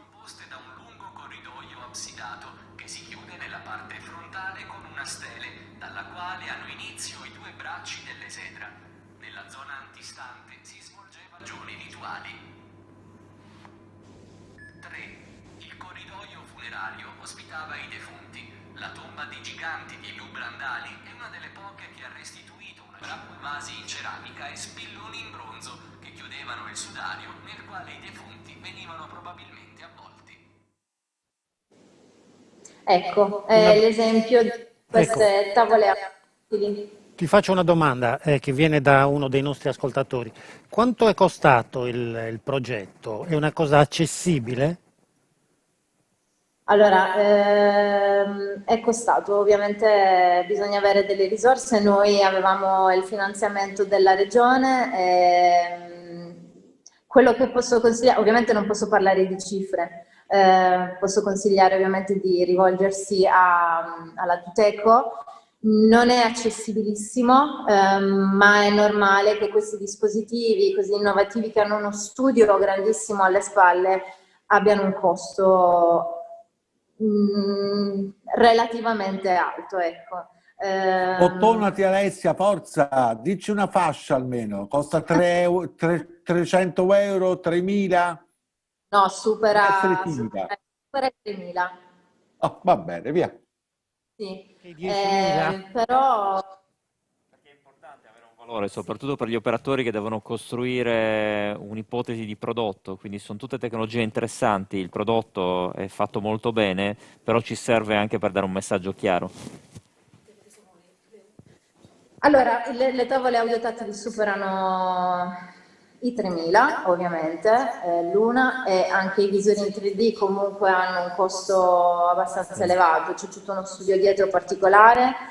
La società, noi ci siamo rivolti ai professionisti di settore, tra l'altro, quindi hanno dei costi abbastanza alti. Però consiglio davvero di informarsi, di cercare sempre delle innovazioni, di non perdere mai la speranza, perché comunque se ci sono dei finanziamenti che aiutano sempre in tutto questo. Io credo di aver terminato, ditemi voi se devo aggiungere. Sei stata estremamente chiara, credo che possa essere di grande esempio. Noi quando abbiamo avuto notizia del fatto che voi eravate molto avanti su questi studi, su questo lavoro, abbiamo per forza deciso che dovevate essere uno degli esempi da portare, proprio perché gli operatori hanno bisogno di avere una strada segnata. Voi siete un esempio di cose fatte, avete preso una domanda che viene dal mercato e l'avete trasformata in un prodotto, quindi questa è la cosa più importante ed è l'esempio giusto. Ad intercettare un finanziamento pubblico di sostegno, che è l'altra cosa che diciamo ai nostri operatori per molte di queste iniziative. Tornare sempre a controllare online è una cosa fondamentale. Noi siamo in 3 e diciamo che cerchiamo di dividerci i vari ruoli, però ovviamente c'è sempre bisogno anche di aiuto di professionisti e questo non è facile. L'ultima cosa, ringrazio il comitato scientifico, quindi voi che ogni volta ci invitate a queste manifestazioni, per noi è importante, vi invitiamo a venire a trovarci presto, speriamo che questa emergenza passi il più presto possibile, quindi che presto potremo riaprire il sito e di poter tornare a viaggiare in maniera serena come sempre dovrebbe essere. Grazie mille a tutti. Benissimo, sono sicuro che saranno in tanti a voler venire a Santa Teresa e fare un salto da voi. Grazie di nuovo, Alessia, a presto, buona serata.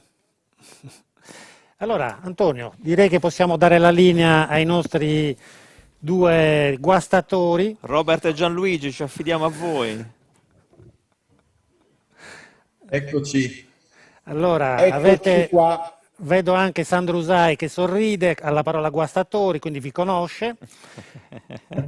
Ciao Sandro. No, però Sandro e Andrea danno una grande novità proprio di stamattina presto, che il New York Times ha visto la locandina di questo ultimo webinar, ha visto la loro presenza e ha chiesto un'esclusiva per un webinar tutto quanto per loro. Il tema del webinar è che cosa non funziona in Sardegna, però ci ha chiesto di non dare anticipazioni nel webinar di stasera, se no ci bruciamo un'esclusiva straordinaria. Io sono molto contento di aver incontrato Sandro e di aver conosciuto Andrea, che li ho trovati, Sandro già lo sapevo, insomma, che sono persone intelligenti, curiose, piene di...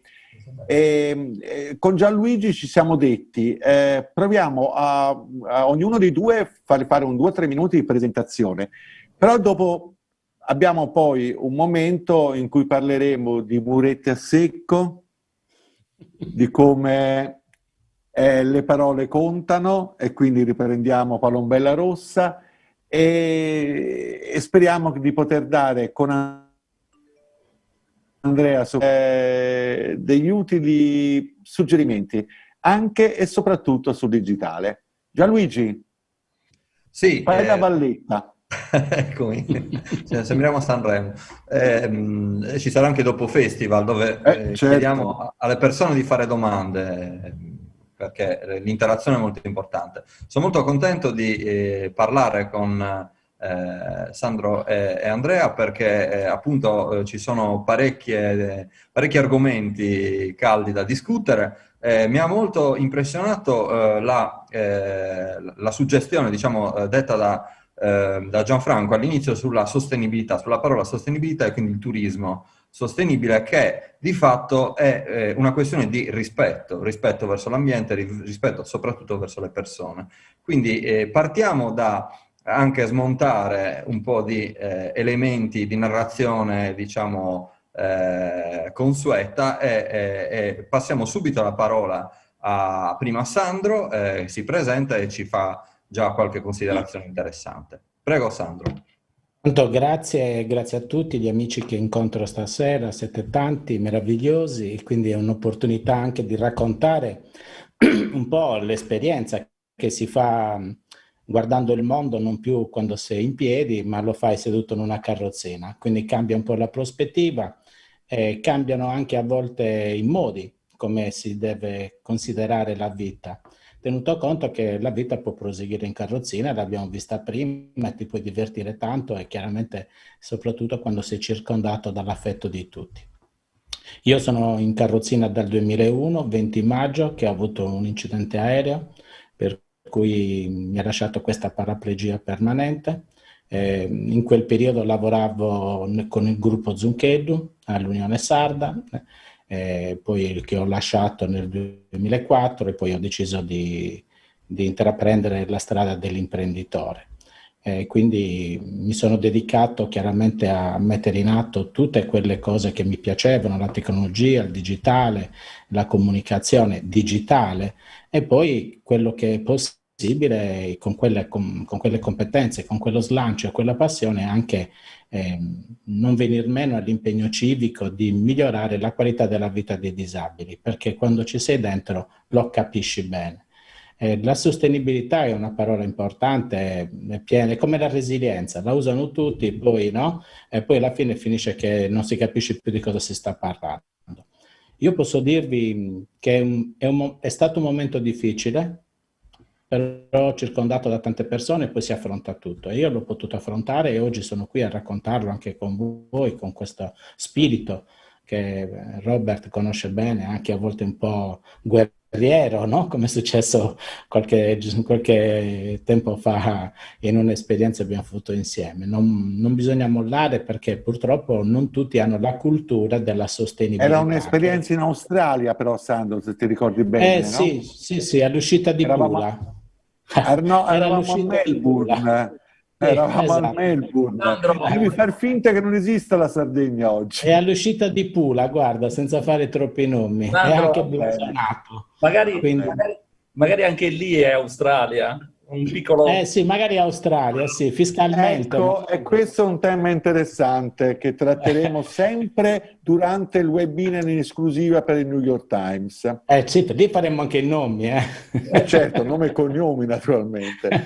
Certo, quindi insomma questa è la condizione. Quindi in questo momento diciamo l'esperienza sta andando in quella direzione, per me quindi un impegno civico forte, con Andrea soprattutto condividiamo tantissime cose, anche e soprattutto nel turismo, perché poi vogliamo fare i turisti anche noi come gli altri. E quindi ti ho rubato qualche minuto in più Gianluigi, quindi... Va bene, perdonato. Grazie. Prego, adesso Andrea ci racconti chi sei. Insomma, allora, di te. Mi chiamo Andrea Ferrero e ho quasi 50 anni e nel 1998 mi è stata diagnosticata una retinitis pigmentosa. Non si sapeva all'epoca come sarebbe evoluta questa malattia, però il professor Fossarello, che all'epoca era uno dei più grandi esperti di retina qui a Cagliari, disse che il capolinea sarebbe stata la cecità, che poi è arrivata nel 2010. Io fino, diciamo, dal 98 al 2010 ho cercato di vivere, forse non accettando la malattia, cercato di vivere da normale, ok? Con il residuo, con quel poco di residuo che mi consentiva una vita, insomma, di sentirmi normale.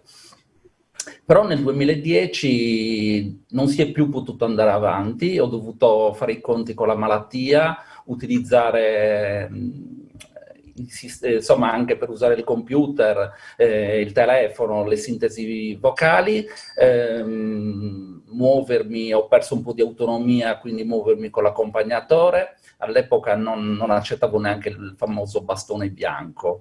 Nella consapevolezza che la malattia è una malattia degenerativa, progressiva e incurabile, l'unico modo per avere, a me piace dire così, una pacifica convivenza con la malattia, dovevo lavorare su me stesso.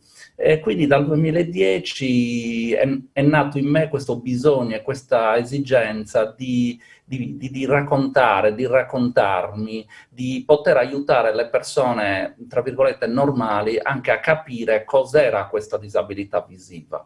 Perché purtroppo di disabilità visiva se ne parla poco e male, forse anche in generale di tutta la disabilità.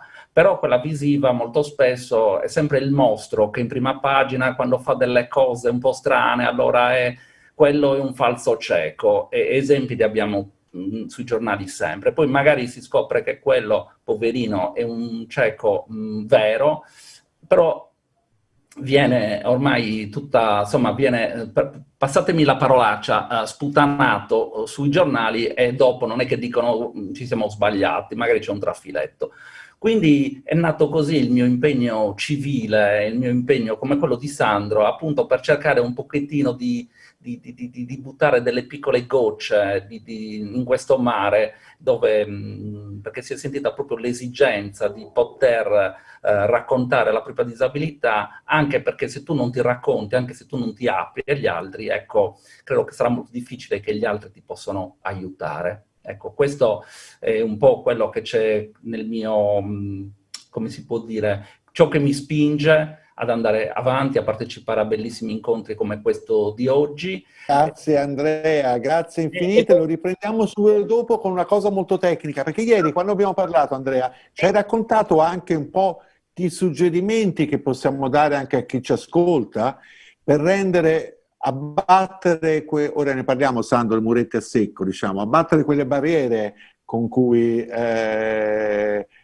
gap che c'è, quella distanza che c'è fra informazione e fruizione dell'informazione, soprattutto in campo digitale. Sandro, mettiti ora nei panni del turista, poi ti levi la giacca del turista e ti metti la giacca dell'esperto di turismo. Lo sai, abbiamo un pubblico di operatori, hanno bisogno di sollecitazioni molto pratiche, come tutto il nostro ciclo ci guida su non stare sulla teoria ma sulla pratica. Da dove cominci, Sandro? Ma intanto la battuta è quella del muretto a secco, diciamo che era inteso in termini culturali, no? Che a volte sono quelle barriere culturali che ti separano l'uno dall'altro. I muretti tu li conosci, li conoscono sicuramente tanti operatori che sono connessi in questo momento, rappresentavano proprio una storia della Sardegna che rappresenta soprattutto nel centro. Quello che nel mio impegno ho cercato di realizzare è soprattutto, stando anche a fianco a tantissime persone che hanno perso il dono della vista, di aiutarli come potevo con le mie conoscenze, competenze e impegno affinché la parte web, soprattutto allora, ma oggi anche le app, di cui ne ho scritto qualche giorno fa, fossero assolutamente senza barriere. In questo ci vengono incontro le normative, che sono tante, i siti pubblici dovrebbero essere tutti senza queste barriere. Non è possibile che io e voi consultiamo un sito web con naturalezza e Andrea invece non ci riesce, neanche con l'ausilio degli strumenti informatici che lui ha a disposizione. Allora vuol dire che qualcosa non è andato bene. Proprio per questa discussione ho fatto un giro sui siti web di turismo in Sardegna e non ce n'è uno che va bene.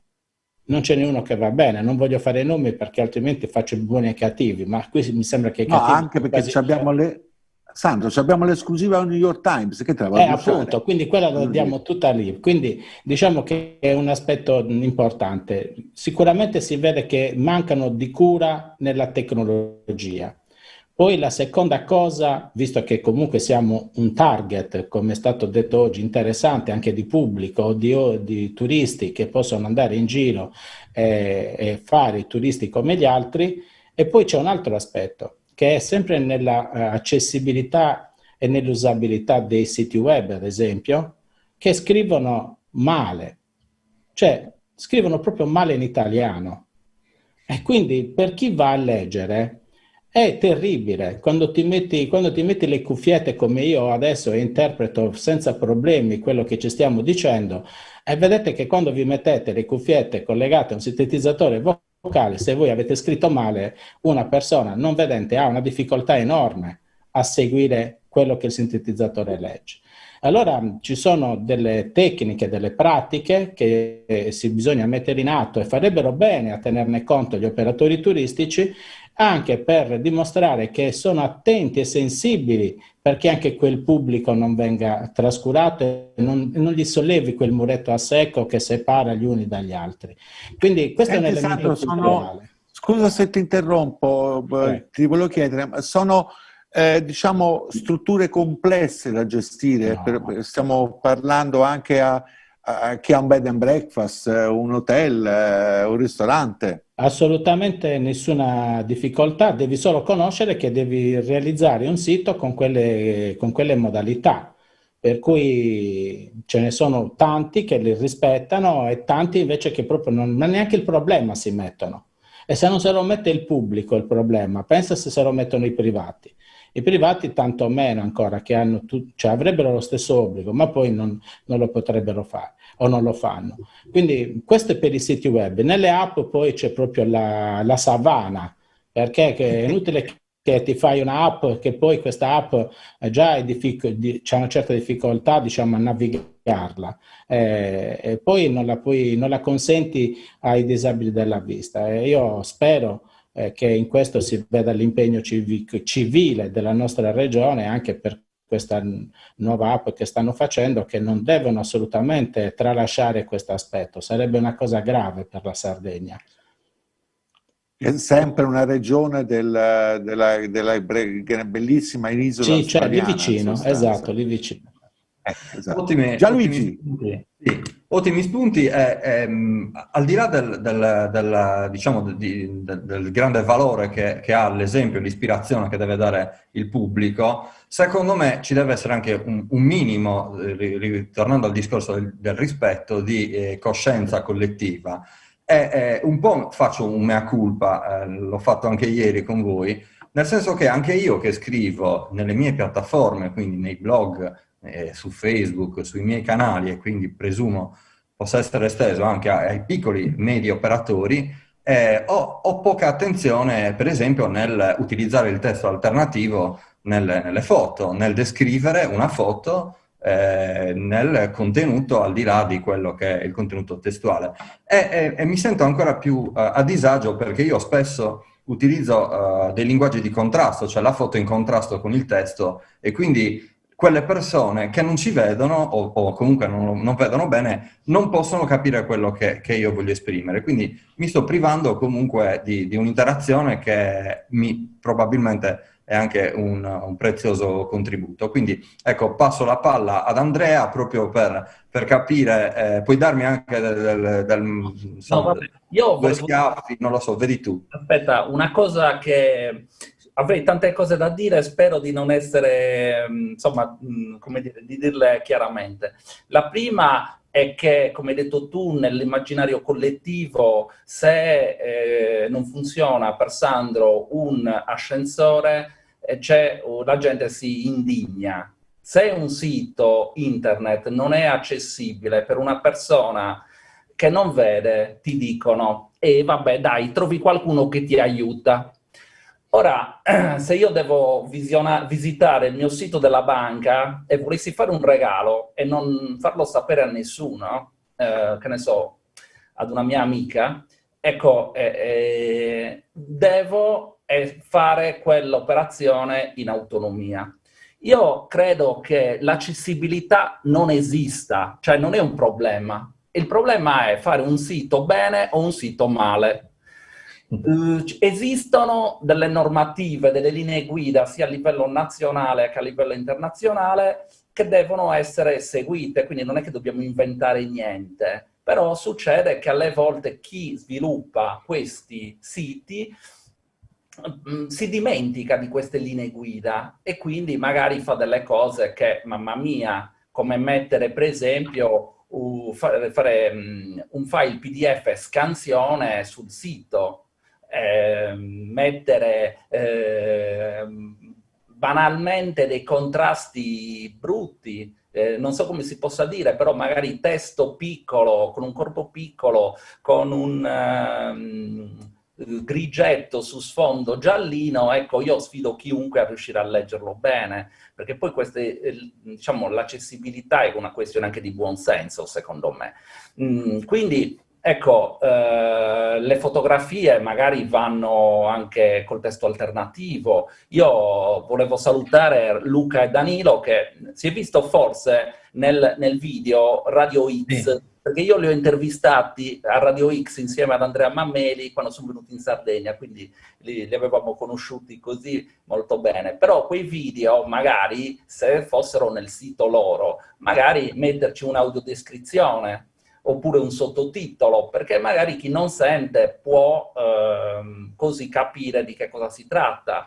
I contatti, magari non metterli solo il telefono, ma magari anche un altro modo di contatto, perché chi non sente magari il telefono, insomma, magari non lo usa. Il numero di telefono non metterlo come immagine, ma metterlo in modo tale come testo, perché gli strumenti che io utilizzo, praticamente c'è un screen reader cosiddetto, che è JAWS oppure un altro NVDA, ma ce ne sono anche altri, praticamente leggono il testo, quindi io devo riportare tutto a testo e poi il sintetizzatore vocale legge quel testo. Ecco, quindi anche per esempio, siccome io mi muovo senza il mouse, ma mi muovo con il tab, quindi anche fare dei percorsi intelligenti, come se uno entra in una stanza e sa che al centro c'è un tavolo con 4 sedie. Io mi devono indicare la strada per arrivare lì, capire che c'è il tavolo e le 4 sedie. Quindi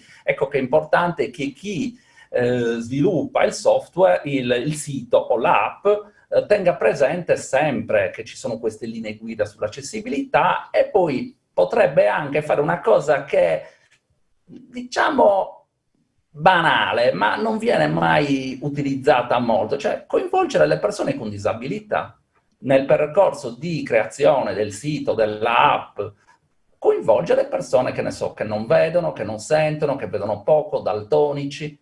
Ecco, perché poi non è che alla fine io faccio il sito, lo tolgo, che ne so, tolgo il telo, dico eccolo il sito, e poi uno lo prova e dice ma scusate, questo non funziona, questo non funziona. Ecco, quindi se le persone venissero coinvolte, ma questi sono discorsi da chi crea il sito, dallo sviluppatore, quindi non è il problema, cioè il problema dell'imprenditore è quello di rivolgersi a persone serie, persone che fanno le cose bene. Ecco, questo è alla fine, rivolgersi a persone che fanno le cose per bene.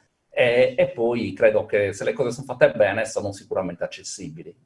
Persone per bene che fanno le cose per bene, che è un entrambi due bellissimi interventi, Gianluigi, credo che siano stati utili, no? Voglio dire, per il nostro pubblico. Abbiamo una bella sorpresa però per chi ci seguirà nel terzo tempo, diciamo, perché Sandro e Andrea hanno una bellissima diciamo, racconto, un punto di vista collaterale sulla questione che è veramente molto interessante. Però, bene, grazie Andrea, grazie Sandro. Comandante Lucio, ripassiamo la palla a te. Grazie, saluti. Grazie ad Andrea, grazie a Sandro. Dopo fra 10 minuti c'è il terzo tempo. Grazie davvero, credo che siano molto importanti queste esperienze personali, vengono da due persone che hanno vissuto direttamente sulla loro pelle le problematiche connesse all'accessibilità, per cui insomma sono stati due interventi davvero significativi. Abbiamo l'ultima sessione che è dedicata ad una startup. Abbiamo Michele Boella. Michele sta portando avanti un progetto molto interessante, molto ambizioso. Lui l'ha definito, diciamo in maniera ovviamente molto semplificata, permettimi Michele, una sorta di sogno che vorrebbe portarli a fare un qualcosa che può essere riferito al Booking.com dedicato all'accessibilità. Dico bene, Michele? Sì, buonasera a tutti. Buonasera. Sì, dici bene, nel senso che adesso cercherò di spiegarlo brevemente il nostro progetto.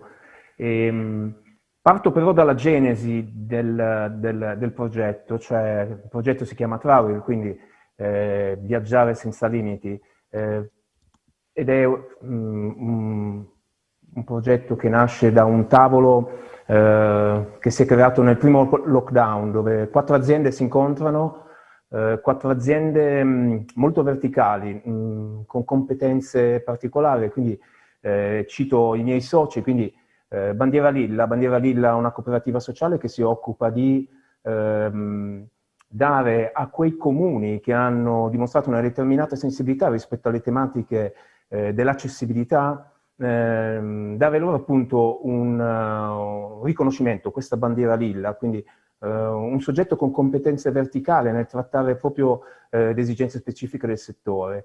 Poi i MOBI, che è una società che a livello nazionale comunque porta i temi della micromobilità elettrica, non solo per persone con disabilità, ma anche per tutti coloro che hanno necessità di viaggiare in una modalità nuova. 01 Design, con competenze specifiche nelle user interface, nelle app e nelle applicazioni web. E poi nei miei sistemi, l'azienda della quale io sono fondatore e CEO, che si occupa di geolocalizzazione. Noi siamo specializzati nell'osservare le cose dallo spazio, creare mappe e individuare oggetti. In questo periodo appunto ci eravamo iniziati a confrontare per trovare possibilità di business. Poi è arrivato il lockdown e quindi le cose sono diventate appuntamenti quotidiani di tante persone che poi hanno portato alla fine a individuare questo progetto. Questo progetto si chiama Travel. Io in queste slide vi farò vedere quello che sarà la fine. Quindi questa piattaforma che assomiglierà molto a un booking.com, però una piattaforma verticale, come abbiamo detto, verticale che soprattutto offrirà, leggevo prima delle slide meravigliose, dei concetti che sono stati espressi da Joseph, dove appunto la mancanza di informazioni, oppure le informazioni che non sono rese disponibili nella maniera giusta, quindi offrire informazioni reali sul grado di accessibilità. Questo è molto importante perché se noi partiamo da un concetto come questo, appunto offrire delle esperienze dei territori che mettono a disposizione determinate infrastrutture, bisogna avere delle informazioni che siano reali, verificate in loco, attraverso una valutazione di professionisti. Poi viene tutto questo, quello che stiamo vedendo velocemente, quindi la possibilità di scegliere un percorso che offra determinati benefit ai soggetti e soprattutto adesso vediamo un qualcosa che manca perché non ci sono queste informazioni. Quindi vediamo quindi una valutazione di un soggetto che offre un tipo di esperienza evidenziando quelle che sono le note di accessibilità. Cioè oggi come oggi questa informazione non esiste. Se esiste è veramente minima e non è facile trovarla. Questa che vedete è una mappa di quello che sarà Travel in futuro, cioè una mappa non solamente più fatta di strade e edifici o alberghi, ma anche una mappa di tutte quelle che sono i vincoli, oppure le possibilità che dà quel territorio. Quindi la possibilità per ogni singolo soggetto di pubblicizzare quello che ha fatto in termini di accessibilità, perché secondo noi offrire accessibilità è sicuramente un valore aggiunto ed è un vantaggio competitivo, ma questa è una questione culturale. Noi abbiamo affrontato questo tema in termini molto pratici, da soggetti che per professione sono sempre alla ricerca di informazioni, le producono e le rendono disponibili. Quindi il progetto Travel di fondo è la costruzione, il popolamento, come si dice tecnicamente, di una banca dati che contenga informazioni che al momento non esistono, ma non esistono da nessuna parte, non è che non esistono in Sardegna, non esistono in Italia o non esistono nell'Unione Europea, non esistono, non in questa maniera così diciamo dettagliata e disponibile a essere utilizzata per permettere a soggetti con disabilità, ma che come abbiamo visto prima sono disabilità anche temporanee oppure comunque dovute alla grey economy, quindi soggetti che hanno una potenzialità di spesa ma hanno anche una certa età e che da domani sicuramente a valle di quello che è successo nell'ultimo anno saranno ancora più attente a dove andranno a spendere i loro soldi e soprattutto appunto all'offerta che viene messa a disposizione dai coloro che offrono questo tipo di offerta. Questo in generale è il nostro progetto. Benissimo, d'accordo. Grazie Michele, grazie anche per aver rispettato i tempi. Farei un giro finale velocissimo, partendo da Gianfranco. Sì, il giro finale dove ovviamente rinnovo i saluti, mi sono piaciute molto ovviamente un po' tutte le presentazioni, soprattutto le esperienze dei due ragazzi, Danilo e l'altro non ricordo, o poi i racconti di Andrea e di Sandro, un amico con il quale abbiamo condiviso tanti momenti, e da tutti l'elemento che viene fuori è questo richiamo alla responsabilità, quindi a vario titolo, a vario livello, sia per gli operatori, chi opera nel settore per esempio della ICT, quindi con gli strumenti di supporto, alle pubbliche amministrazioni, quindi tutti prendere coscienza della responsabilità di un impegno che è finalizzato a che cosa? A promuovere la sostenibilità delle azioni che favoriscono appunto il turismo, come abbiamo detto prima, accessibile, che non è solo migliorare l'accessibilità dei siti, ma riguarda a 360 gradi più aspetti. Bene, grazie Gianfranco. Joseph. Eccomi. Molto velocemente, io sono molto contento perché l'argomento oggi non era il classico che noi normalmente nel Call to Action affrontiamo, è stato veramente interessante, ma quello che mi è piaciuto enormemente è il fatto, la grinta di Luca, di Danilo, ma anche di Sandro e di Andrea, cioè l'esforzo che fanno e la consapevolezza che hanno, che sono turisti come tutti gli altri e che hanno, come dire, in qualche maniera una voglia importantissima di far crescere la consapevolezza in tutto il settore turistico e gli operatori del fatto che il turismo accessibile è ormai, non è una particolarità, è una proposta turistica come tutte le altre e che dobbiamo considerare che sicuramente è un mercato fondamentale per lo sviluppo turistico anche ovviamente in Sardegna, ma soprattutto credo che il messaggio che oggi emerge di qua è che dobbiamo essere tutti molto consapevoli, come diceva anche Gianfranco, assolutamente responsabili di considerare e di lavorare a 360 gradi, soprattutto con una visione laterale di tutto quello che è la nostra proposta turistica e la fruizione dei prodotti, dei servizi e delle attrattive turistiche. Gianluigi. Sì, io ho trovato tantissimi spunti interessanti, soprattutto riguardo anche la percezione, cioè rompere un po' questa percezione, diciamo, negativa anche del turismo, un po' dal lato operatore e anche dal lato turistico. Cioè, siamo tutti turisti, chi più chi meno ricerchiamo esperienza nel turismo e quindi riuscire a trovare, offrire esperienza è una modalità di vivere meglio, cioè la sostenibilità e anche il benessere collettivo. A me piace molto questo anche bagno d'umiltà personale in cui bisogna un po' ritornare alla consistenza delle cose utili per vivere meglio tutti insieme con le stesse regole e le stesse opportunità anche. Robert, a te chiederei invece di confermare quello che mi hai raccontato stamattina. Cioè tu lavori anche con degli altri territori, in particolare con la zona di Amalfi, no? Mi racconti a tutti i nostri ascoltatori cosa è successo immediatamente dopo il vaccino?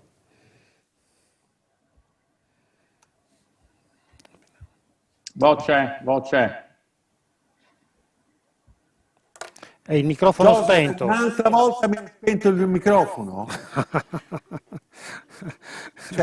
E continuamente il suo scherzo lo fai a tutti i webinar. Ti prego, per cortesia, sennò perdo il filo, insomma. Senti, allora, è una cosa interessante. Quando William Shakespeare ha fatto il vaccino, e insieme alla novantenne inglese, il giorno dopo sono riprese le prenotazioni per la primavera e per l'estate dai UK.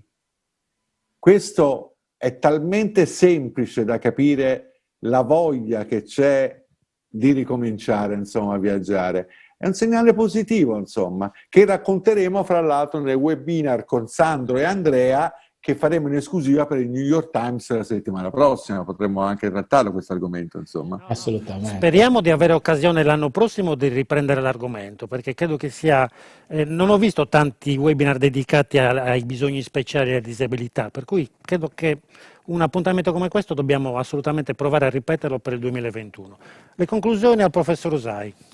Lucio, io direi che la giornata di oggi è stata interessante, produttiva, ricca di spunti per i nostri operatori e con un filo conduttore, la sensibilità che ci deve guidare nel creare il sistema di offerta, perché la sensibilità riguarda ogni singolo turista.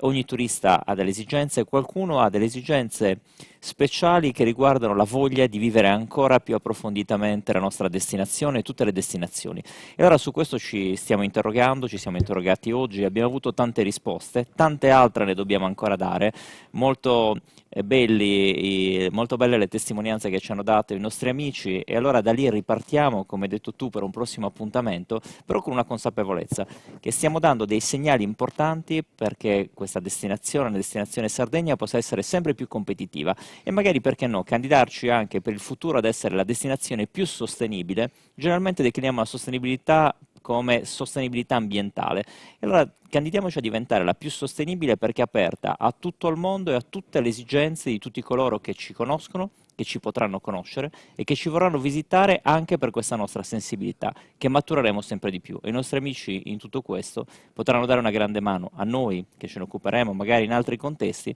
ma magari a tutti gli operatori che hanno voglia di scommettere su queste opportunità e su un futuro anche più friendly, non soltanto per l'ambiente, ma anche per le persone.